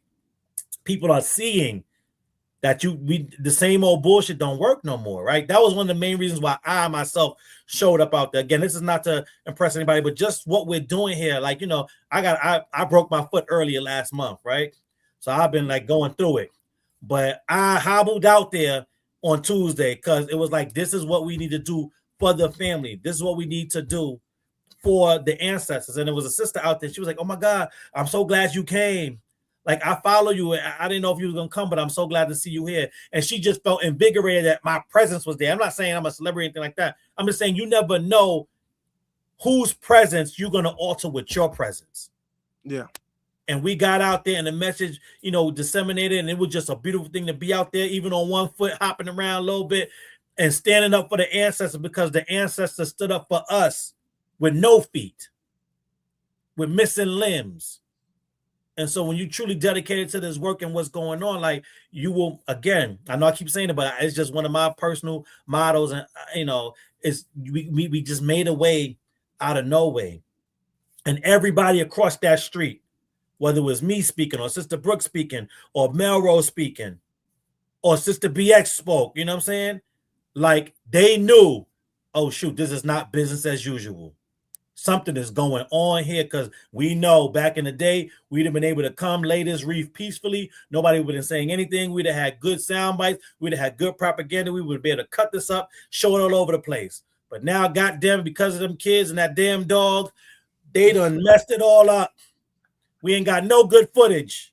We just got to put out written statements, and that's all we got because we can't put it out. And more importantly, look at how that's what has us on here with Brother Afro today. Like just us standing for the ancestors for those couple of hours. Look at what it's done for the people. Look what it's done. It galvanizes it. You know what I'm saying? It galvanizes us because once we see others stand up for our ancestors, now we know if we had any doubt, now we know we can stand for our ancestors. Because that's what it took for me. I saw other people standing before me, I saw you and brother Black Alpha at the rally. That's why I first met you in person at the rally. Y'all standing on business. Sister Brooke running around there, organizing everything and keep everybody in line, right? Like, and that sparked in me like, okay, I could be doing more. I should be doing more. I need to be doing more. And at that point in time, we had already stopped the unconstitutional bill where the Pan-Africans was trying to create a slush fund. Right, so we had already did that, and I just seeing y'all do what y'all did on that grand stage. I was like, you know what? Yeah, I need to be doing more. Like there's more I could do, and that just enabled me to dig deeper and do all the things that we're doing right now. And I think from that, if I'm not mistaken, around that timeline, myself, Sister Reverend Phyllis Coachman, Sister Annette Wilcox, another Sister Kimberly out on Long Island. That is one of the volunteers that worked with us on this. From there is where we actually wrote the bill. Like, let's go a step further. We got this bill stopped. We don't know how to write a bill, right? But let's learn how to write a bill, and then let's write the bill, and then let's shop the bill. And we did that, right? Just all trial and error. At that time when we did that, I don't even think ChatGPT existed at that time, right? Only because it's not that so long ago, but it's only been around for a couple of years now, number of years. So we were just Googling, watching videos, and calling people that already did it. Like, okay, what you do? And that's how we were able to have that bill that we have now in our back pocket. That's the ammo that we use to call out these do-nothing Democrats and this conflict of interest commission that we finding out is even more conflicted than we thought before. And that all stems from us just seeing other people in the lineage standing on business. Yeah. And so it's a domino effect, man. And it starts to feed itself. And I'm just excited that we all here like feeding each other and pushing each other to the next level. It's just a beautiful thing, man. Yes, indeed. It absolutely is. Brother, what is your Cash App? Everybody in the chat room saying that. I already got our sister Brooks Cash App. I'm going to post it one more time. I mean, if you don't mind, I'm not trying to, Right. No. Mine is Black in Brooklyn. Black in Brooklyn. Yeah, $ Black in Brooklyn. Black in Brooklyn, right? Yeah, yep. Okay. Black and Brooklyn or Black in Brooklyn? In. Black in Brooklyn. Got you. All right. I think this was powerful. I think this really was, okay? And like you said, that they didn't get the sound bites and the propaganda and all of that stuff, because we have to understand they're only able to move if we allow it. Yes. They will only be successful if we allow it. Now, you will have some Pan-Africanists. Some of them, I'm going to be honest, and we're starting to figure this out now. Some of them, I'm not going to say any names, but some, if y'all know, y'all know. Some of them are on the take. Some of them, they're doing this because it pats their pockets, and they're on the take. They already understand that this is a finesse and they're going to get a slice of the pie. That's what they're on. And then some of them, they're kind of like, and I've said this before, like religious zealots. You know what I'm saying? Yes. And they get this thing of like, no, you gotta, they have this idea that Africa, the continent, is like some type of deity that they must worship and they must serve, and they're in servitude of the continent. And what is not in the best interest of their lineage, but what is in the best interest of the continent, even if that comes in spite of what's in the best interest of our lineage. All right. So that's where their loyalty is. Okay. So you have those two people, either way, they're a problem. All right. Yep. And you have the tethers who are using them to be all like, well, hold on. No, they are FBAs or Black Americans who are descendant of transatlantic slave trade who support this. So it's not just us. So we have to be careful of them too, and call them out and make sure that they have been delegitimized as well too. So I think it's very important, because they can only get as far as we allow them to get. We have to stop them right now. We give them an inch, they'll take a mile, and we can't let that happen. Yeah, and just to just so we know, is because this is common knowledge, it's not breaking news. Somebody ain't know, but to that point of who's on the take, Dr. Ron Daniels is on the take, and he's on the commission. Like Dr. Ron Daniels is the man that we had to get written out of that first bill. They were trying to create that slush fund in New York where they were going to be able to control all the monies, right? That is a underlying foundation of their 10-point plan for NARC and Cobra, right? Is to create a fund that they own and control, and they dole out the resources as they see fit.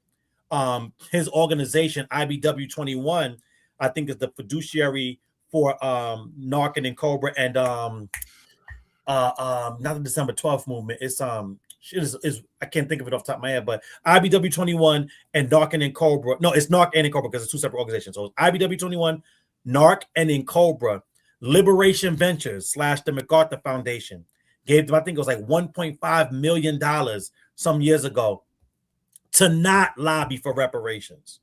So I want to say that again. The MacArthur Foundation and Liberation Ventures paid Dr. Ron Daniels, which is the IBW, through his organization, IBW 21. And that was also money they were supposed to split up between NARC and Cobra. They paid them $1.5 million to not lobby for reparations. And so when you think of, and then they came out later on when all the organizations were being formed, like this is before we formed the U.S. Freedmen Project, because this is going to be our 5-year anniversary this year. But I think right before we set it up, there was other lineage-based organizations across the country, like NASD, and I think they had the organization already in California that was doing the work in California, CJEC. Liberation Ventures came out because they were talking about they were trying to give money to reparations organizations. they put a statement out saying they would not give any money to anyone advocating for lineage-based reparations. And so we understand that in addition to the Pan-Africans and the Tethers, you have these white philanthropic, cash cows and, supposed to be nonprofit organizations that are funding race reparations. And I said this when we went up to Utica, when they gave me 5 minutes to speak, I talked about that and brought that up. These organizations, these white philanthropic organizations, are funding racial reparations. In fact, because we just found this out today, and shout out to, again, Sister Annette Wilcox with the U.S. Freedom Project. Shout out to Sister BX and Sister Keita, because they were there. I say Keita, I don't know. I think she was, but I know BX confirmed to me that she was there. But I think Keita went too. They were at an event. It was supposed to be a celebration for this resolution that obviously the United States said, I don't care who else vote for this. Who gonna come down here and make me? I was telling Sister Brooke, it's like that scene in The Last Dragon where the Shogun of Harlem is in that movie theater. And he's like, who want me to shut up? Who gonna come down here and make me? That's the USA to Ghana. Who gonna come down here and make me pay you reparations for you selling your own people? Who gonna come down here and make me? And so, but there was an event today in Manhattan, and Dr. Ron Daniels was there. Lurie Daniel Favors was there. These are people on the commission. These are the Pan-Africans, and the event was being co-hosted by this coalition in New York called the New Yorkers for Reparations Coalition. And the New Yorkers for Reparations Coalition is a bunch of organizations in New York supposed to be for reparations, but all of them are fighting for racial reparations as well, which is why the U.S. Freedom Project is not a part of that coalition. We were asked, we were interviewed, we talked to them, and once we saw what they was on, we don't make those type of I forgot what the word is. I got a brain fart, but we don't make those type of compromises. We'll use that term. We don't do that. We don't compromise on who is the community of eligibility for reparations. It's either foundational Black Americans only or nobody at all. That's our position. And so the New Yorkers for Reparations, they are a coalition of organizations here, mostly they astroturf, they're not even grassroots. A lot of them are organizations that individual politicians created to thwart what the U.S. Freedom Project was doing because we were working with member Lucas, but that's the story for another day. The bottom line is, though, Liberation Ventures funded the New Yorkers for Reparations and some of their initiatives. So again, this entire coalition got money from the same people that gave money to Ron Daniels because they're all working in tandem, just trying to put on the facade that they're different organizations, but it's all one entity that has different hands, like a hydra, and they're all operating and advocating for racial reparations. The U.S. Freedom Project is the only organization in New York advocating specifically and solely for American freedom, aka foundational Black Americans, legislatively. The only one. It's unfortunate, but it is what it is in this realm. Now, there's other nonprofits that do other work that have joined on with us. So I'm not saying we're the only ones that support it, but we're the only ones advocating for it. And so, so every little bit of help from the family around the country helps. And this little engine that could has been able to stand up to all these quote unquote legacy organizations. And we pound for pound some of the best in the business, not to brag, but to let you guys know that we out here, doing the work for us, doing the work for the family, and standing 10 toes down on what it's supposed to be, because we're not in here to do what it's not supposed to be, because there's already organizations doing that. If we're going to acquiesce and if we're going to compromise, we could just bow out gracefully. And I could just go to work, like you said, and work these hours and have a good living, right? And just be chilling if I'm going to do everything that all these other organizations are already doing. We're in this space, we're in this fight because nobody else is here. And if not for us, they would have already rolled over this thing and pretended like they were going to do reparations, let it get challenged and overthrown, and then come out and say it was the Republicans. And so, we've made a lot of political enemies, but in the words of Scarface, you're never going to see another bad guy like me. Say goodnight to the bad guy. We don't mind being a bad guy for the family, because somebody got to do it. And that just means it's us, since nobody else was doing it. So, again, not to impress anybody, but just to let y'all know, work is being done, and we are so thankful for all those that support us, whether it's monetarily, whether it's with your time, whether it's volunteering, whether it's just with your words of encouragement, whether you ever told off or cursed out a tether on our behalf. Everything counts and everything matters. because the closer we stay on code with one another, family, like it may not look like it, but I'm here to tell you, if nobody else told you, when we get together and get on code, we undefeated. Undefeated. Like we didn't take an L yet. We haven't taken an L yet because we still here and fighting. Nobody has ever knocked us out. We've been down. We know what the canvas look like, smell like, and taste like. But we still here. Mm-hmm. In the words of Rocky, I ain't hear no bell. We just getting ready for the next round. And so once we get together, like we getting together, family, like we just gonna continue this undefeated streak. And I am honored to be in this fight with people like Sister Brooke, with people like Brother Afro, with other people in this in the chat, and in every way that you contribute, in any way that you contribute. I'm just honored to be here and honored to be fighting for the ancestors like we're doing. And last thing I want to say this, because we getting ready to close. I mentioned it, but I want this last message for the family. The United States, and this is why when we talk about people, talk to these like Pan-Africans and people, because we're here in New York. Oh, and Afro is in Chicago, so I know he knows. Like those are the two Pan-African capitals of the United States of America, right? And I think a lot of the headquarters are in Chicago, matter of fact, if I'm not mistaken, for a lot of these organizations. Yeah, but the bottom line, right? The bottom line is this: with the United States saying no to that resolution, I want each and every one of us, you might have seen already because it's been all over social media.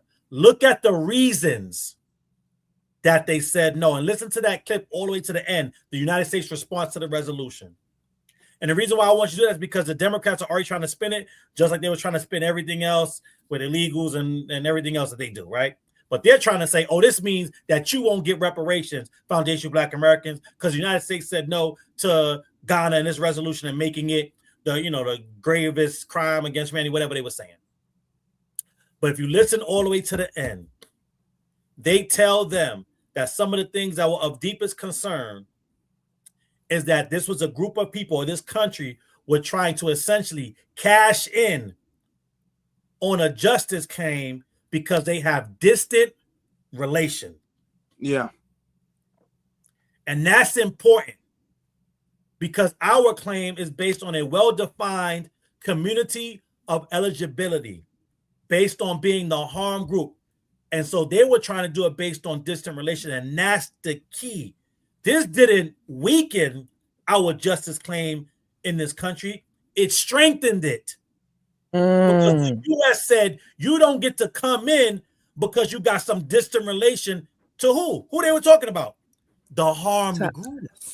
The harmed group. See, because they were trying to claim that they deserve something for a harmed group. And the U.S. just acknowledged who the harmed group is and told them you only have a distant relation to them. So you can't cash in on that.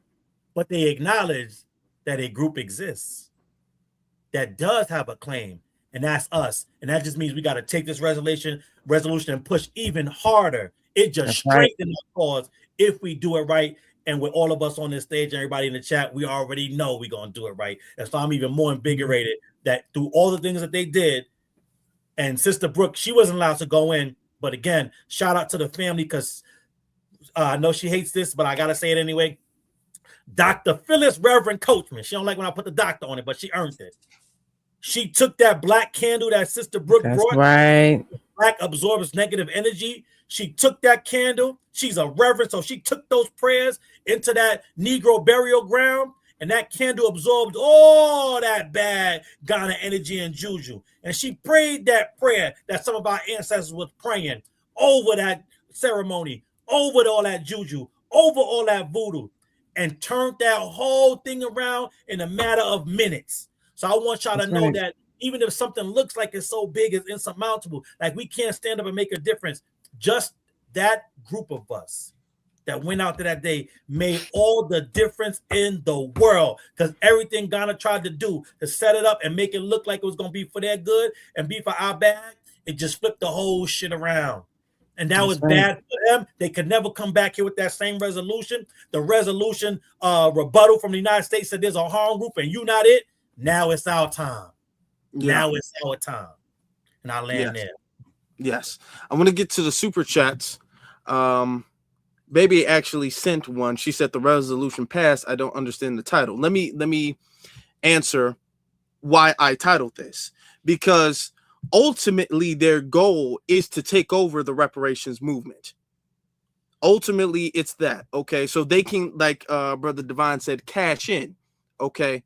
That's their ultimate thing. So this was really step one, which on it by itself is not incorrect. Is just incorrect that they're doing it. Okay. They're the wrong people to do it. What's incorrect about why it's the wrong people to do it is because they're including themselves as if they were victims. Okay. Not that the transatlantic slave trade isn't the worst atrocity in history. I've said that several times before, but they are including it as, and they're making it to seem as if all people of quote unquote African descent are equal victims of the transatlantic slave trade. Right. Okay.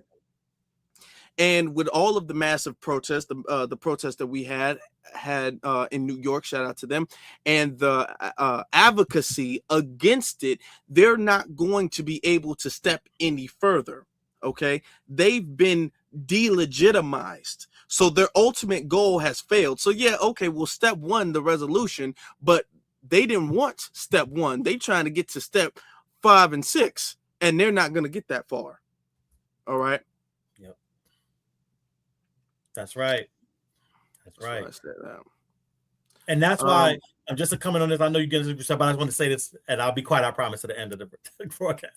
That's why we've always been telling these Pan-Africans, especially here, and that's why I was going before I went off on a tangent, and in Chicago, is that they always talking about, oh, we went to the UN and we charged the US with genocide. And I'm not trying to negate anybody's movement, but here's the issue and why it's a moot point to try to take our local justice claim, our national justice claim, and take it global. Because similar to that same example I gave with Show Enough in the movie theater, is that the UN does not have the power to come down there and make Shogun shut up. The UN has no power or jurisdiction over the United States of America. So even though they've already had a resolution where they said, slavery was a crime against humanity and the U.S. owes us reparations, the UN cannot check the United States of America. So the U.S., when it looks at the UN, is on some, who gonna check me, boo? And the answer is nobody. So it doesn't matter what the UN says. If the U.S. says no, then the answer is no. Yeah. And so that's why it's up to us as citizens to say no. We have a different claim. I've heard our brother Dan say this before. He says, and I hope I don't mess it up and butcher it, but he says most of these Afro groups around the world, their fight is still for freedom because they are essentially pseudo colonized, right? They have freedom, you have independence, but Western powers still control your country. That is not the foundational Black American reality. Like, we forced our way out of slavery, forced this country to recognize our emancipation, and our fight is for justice. Because we already have, under the law, equal standing. Now, we know we forced them to make sure it gets enforced, but we're not looking for freedom anymore because we already earned those freedoms. Mm-hmm. Yeah. And so our fight is for justice, not freedom like the rest of the other countries, or liberation or anything that matter. Our liberation comes in the form of ensuring that we get the same benefits of our citizenship as everybody else. And that's a very different fight. It sounds almost similar, but it's nuanced in that fact. And so that's why going to the UN, make it a global fight, they don't have the power to make the US do anything. It's still going to come down to essentially an emotional or moral appeal. And we know that ain't working. So with us as citizens, though, we have different weaponry at our disposal. Yeah. We got boycotts, we got votes, there's a bunch, we don't need to get into all of it, we don't talk strategy, but we got different things at our disposal that people in other countries at the global scale can't put that pressure on the US like we can. And we know that we can, and we know that it works because that's how everything has ever gotten passed for us. They never wanted to do anything. We forced them to do it. Streets and businesses was on fire.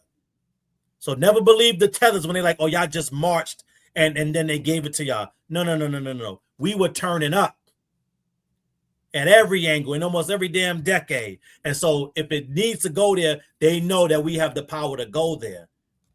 But political revolutions is the type of time we're on right now before you ever get to the physical revolution. And so that's what we on, and that's what makes our fight different from theirs. So that resolution was already going to be empty symbolism, just like it is now. Only 3 countries said no, right? So everybody else said yes. You think those other countries are going to be able to tell the United States to do anything that resolution says or to adopt it? No. So it's empty symbolism, and that's what they're parading around. And back in the day, before this Foundation Black American Renaissance, empty symbolism could win the day, right? That's what they used against. They used that on us for almost forever. But those days are dead and gone. Symbolism no longer works, and so that's they're finding out. But they're trying. They got to keep trying it because that's the only thing they know. So, yep, that's very and I'm true. done. Let me get off my soapbox. My bad, brother Afro. I know you absolutely good. You good. I'm just gonna get to these super chats. Yes. Okay. April says they are actively sabotaging our reparations claim. They're attempting to. They're trying to. They wanted to. Okay. Make sure we shut that down though. Tell it like it is. Says they're trying to help us look for a wallet that they know they stole. I think it was Dave Chappelle who made the joke about being robbed by 2 people, and then one robber robs the other robber, and then they go back to UBL like they robbed us. No, they didn't rob us. That's exactly how the situation is with Ghana, okay? Because y'all sold people for some forks and knives, and then the Europeans came back and said, hey, let me see that fork back. Not the cutlery. And then next thing you know, they all like, guys, they did African descended people wrong. We need to band together. No, man. No. Because they you didn't get the deal you wanted, or at least it didn't work out the way you planned on it working out. You know what I'm saying? Because it's not like that was big one Wakanda or whatnot. Because you made deals and signed treaties and organized and stuff like that. Not only that, they're still not fully rejecting that. Africa's still not fully even rejecting that. That's treaty. Right. How do you? And just think about this for a second. With all of the resources and things like that that Africa has, how does another country put a sanction on you? I want you to think about that. Who puts sanctions on America? Who tells America what laws we need to be doing outside of America?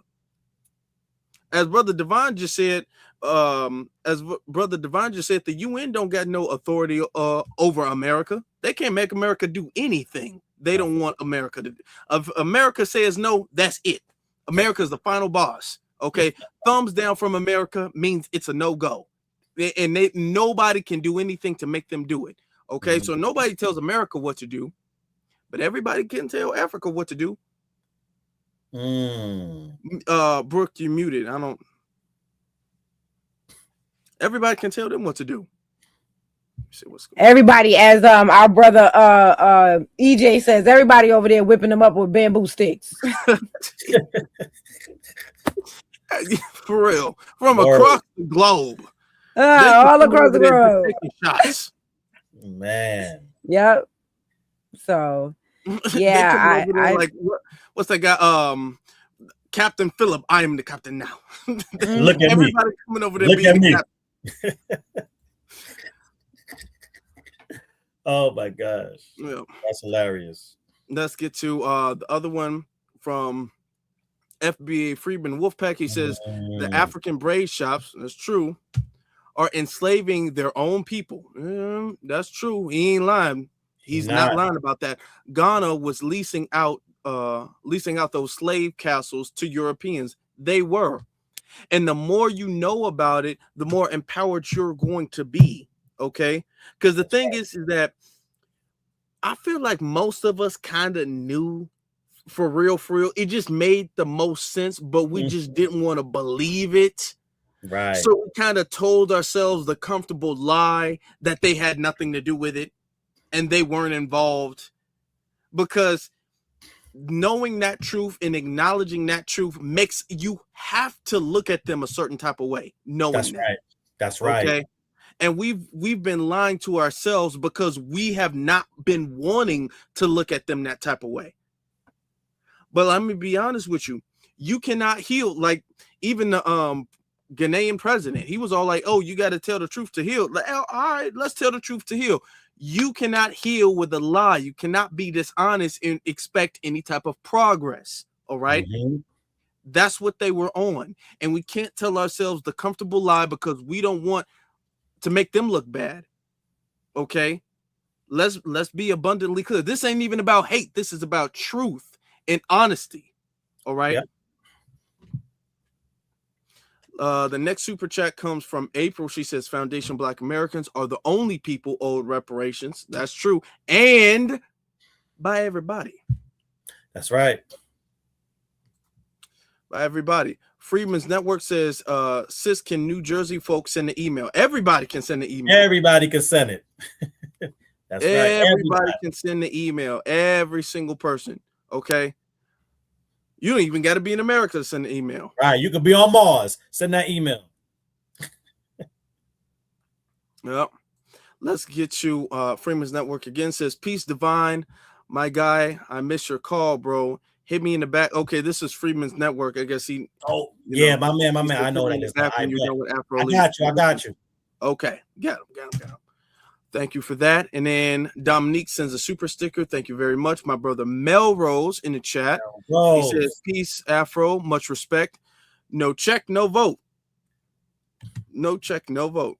I thought I told you that we won't vote.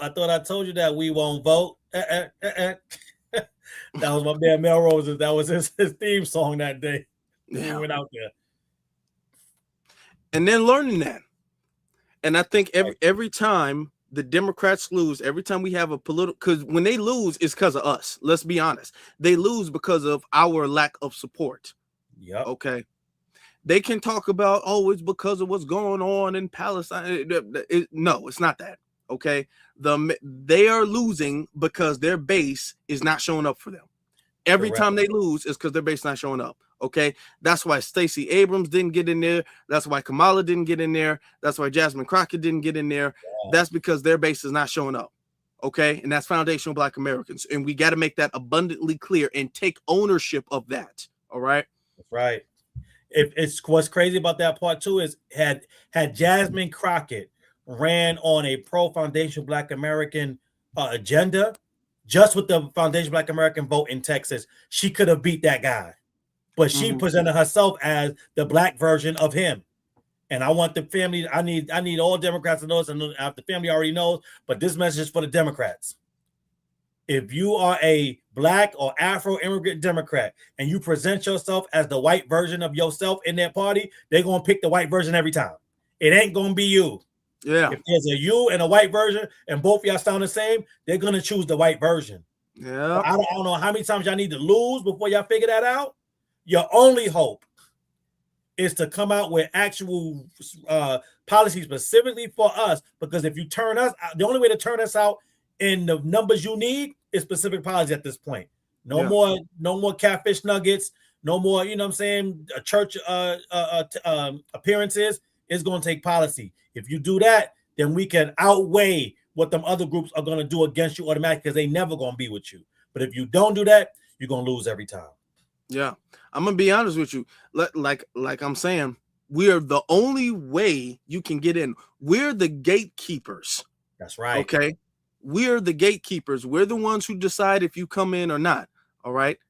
And you all, the Democratic Party has been trying for the last, I'm going to argue the last decade at least, they've been trying to cultivate some coalition of non-Black folks and others. I will say they've been trying to, whether that's immigrants, LGBT, whatever, they've been trying to cultivate a coalition to replace us politically, and that has not been working. You're not going to be able to do that. They don't have the numbers. They don't have the influence.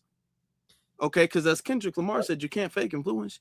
That's it. Okay, they don't have that. And we not going for anything. All of the fear mongering and the quote unquote lesser of two evils, which if we're gonna be honest, comparing apple to apple, you know, come on, that's that, you know, if we're gonna be honest with it, you know, keep it a buck, you know. But we ain't going for that. We ain't going. Freeman's Network again says funky. It says musty, stinking, funky tethers. Yeah, they are. They got a very musty, funky, stinky. They do. Yeah, they do. They do.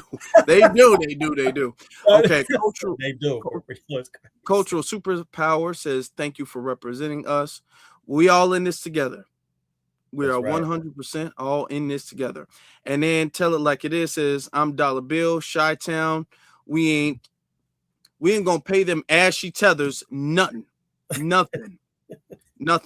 They expecting the check in the mail, and the only thing they gonna see is a bill. That's right. That's the only thing they're gonna see. They expecting a reparations check. They gonna see a reparations bill. That's right. Okay, that's past due. That's what they're gonna say. All right. Couch 2024 from Notre Dame. Appreciate you. Thank you very much. All right. Any final words? And then where can people find you all? Okay. All right, there we go. All my mutes. Okay, all my mutes is unmuted. All right. Mm-hmm. Yes, so I am Brooke on YouTube. That's BREUCK. I am Brooke.evenmelanin on Instagram, and that is the platform that you can see some of the history of my work on, because I've been on Instagram for quite some time. And then I am Brooke on X, so that's BREUCKONX on Twitter, and I am Brooke.evenmelanin on TikTok, and I'm on Twitch, but I don't remember. I got to find out my Twitch stuff, and I'm on Facebook too, but I don't remember. But all my Instagram stuff goes to the Facebook, so I do be on Facebook, but I'm not even gonna lie to you, I don't really be on Facebook as much, right?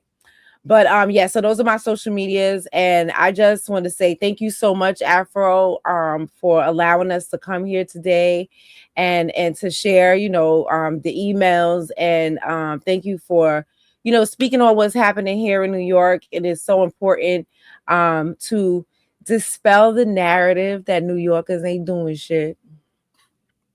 Because, a lot of people got stuff to say about New York, but we out here, we outside, okay? And we out here. Not only are we outside, but we got legislation on the board. So before you open your mouth to speak on New York, remember who got legislation on the board. We don't even have to talk about that or the pull-ups that we be doing. This ain't the first time that we pulled up on that. Y'all should check out this video on Thorough Black Talk. We had a pull-up last summer. You know what I'm saying? They tried to have a conversation about us without us. By the way, I didn't make that up. I got that from an uncle in a documentary. I got to find out his name so I can start crediting him for that. But yeah, when they were trying to have a conversation at the conversation quarter about us without us, and we pulled up on that. And that's where we found out, actually, the narrative that they were going with, that the FBA was a CIA plant or operative or whatever the heck they was doing, because they started with that video. That was the first time we had heard that. And then Professor Smalls started doing what he was doing. You know what I'm saying? Then and it elevated it. So, those are all my social medias. I want to thank the family for everything. I definitely feel the love. I love you back. When we started this work, we knew that it wasn't going to be something that was going to be easy or short. And so President Divine and I say a lot of times that we realize that this is something that we're going to have to give our lives to. And I'm willing to, if you know what I'm saying, my whole life, I will be working on this. If it takes my whole life. If we get it done fast, we get it done fast, because that ancestral energy is moving quick. But yeah. If it takes my whole life, this is something I'm willing to do forever. Amen and Ashe. Man, I found the word. I didn't mean I wasn't laughing at you, Sister Brooke. Somebody in the chat You was probably like, was.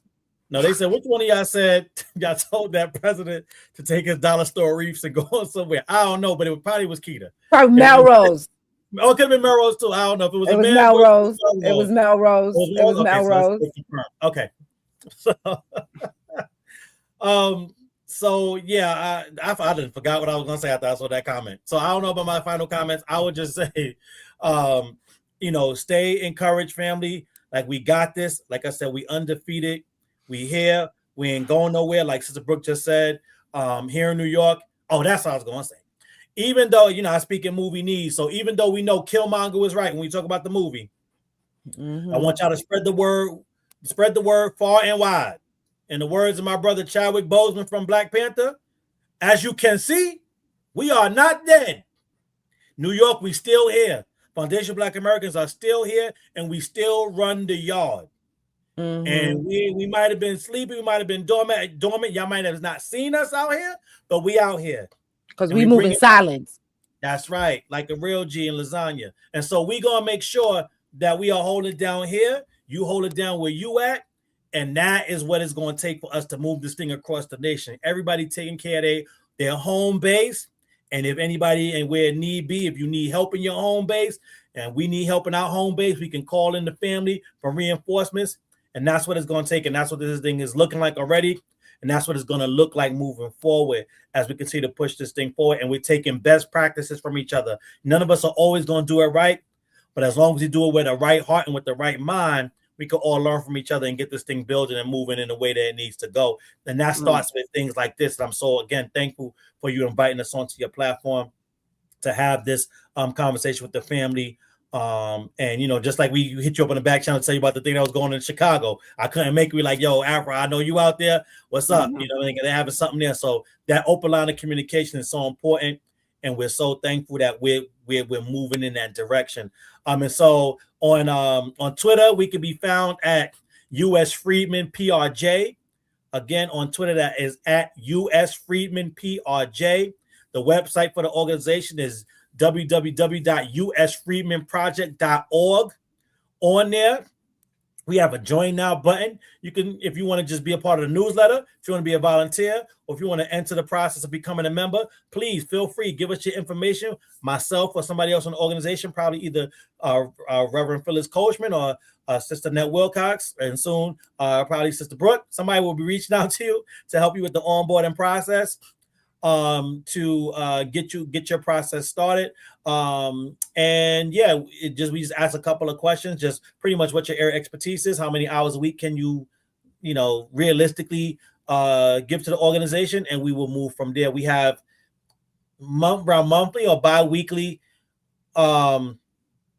orientation meetings where we kind of onboard you, let you know what we've been doing, what we're looking to do, and what your potential role could be in that. So we do that about, like I said, bi-weekly, maybe like twice a month. So we have orientation so people can get started and get acclimated to what we're doing. I am also on TikTok at Black American Proverb. You'll see a couple of our, my testimonies from the hearings and other things that we're looking to put up there. We're working on a U.S. Freedom Project TikTok right now. That's in the works, but we also have an Instagram that Sister Brooke is going to help us with because she's the Instagram queen over here with us at this group. And then we also have a Facebook as well for the organization. So those are the ways in which you can go on and help us out. There's also a donate button on that website, because this work is not free, but we're not even looking to make $1 million off it either. So yeah, definitely whatever you can get, ones, twos, and fews, anything helps. You can make a one-time, weekly, monthly, or yearly donation, whatever you decide to choose. We are actually a 501c3, so anything that you give is tax deductible. So I think that's important to know. And right now, like you saw in the emails, this is our push. This is just the beginning, though. I want y'all to know this is an exciting time because we're in our infancy. We just started to hit our stride. And, we've been to Albany a couple of times already to advocate and walk those halls for Foundation Black Americans and Foundation Black Americans alone. We are setting the precedent. We are putting them on notice. And this is just the beginning. This is the beginning of our agenda here in New York that we're going to be pushing and letting them know that from here on out, policies have to be lineage based, and for this lineage only. If you want movement, if you want support, anything else is uncivilized. Anything else is insufficient. Anything else just won't do.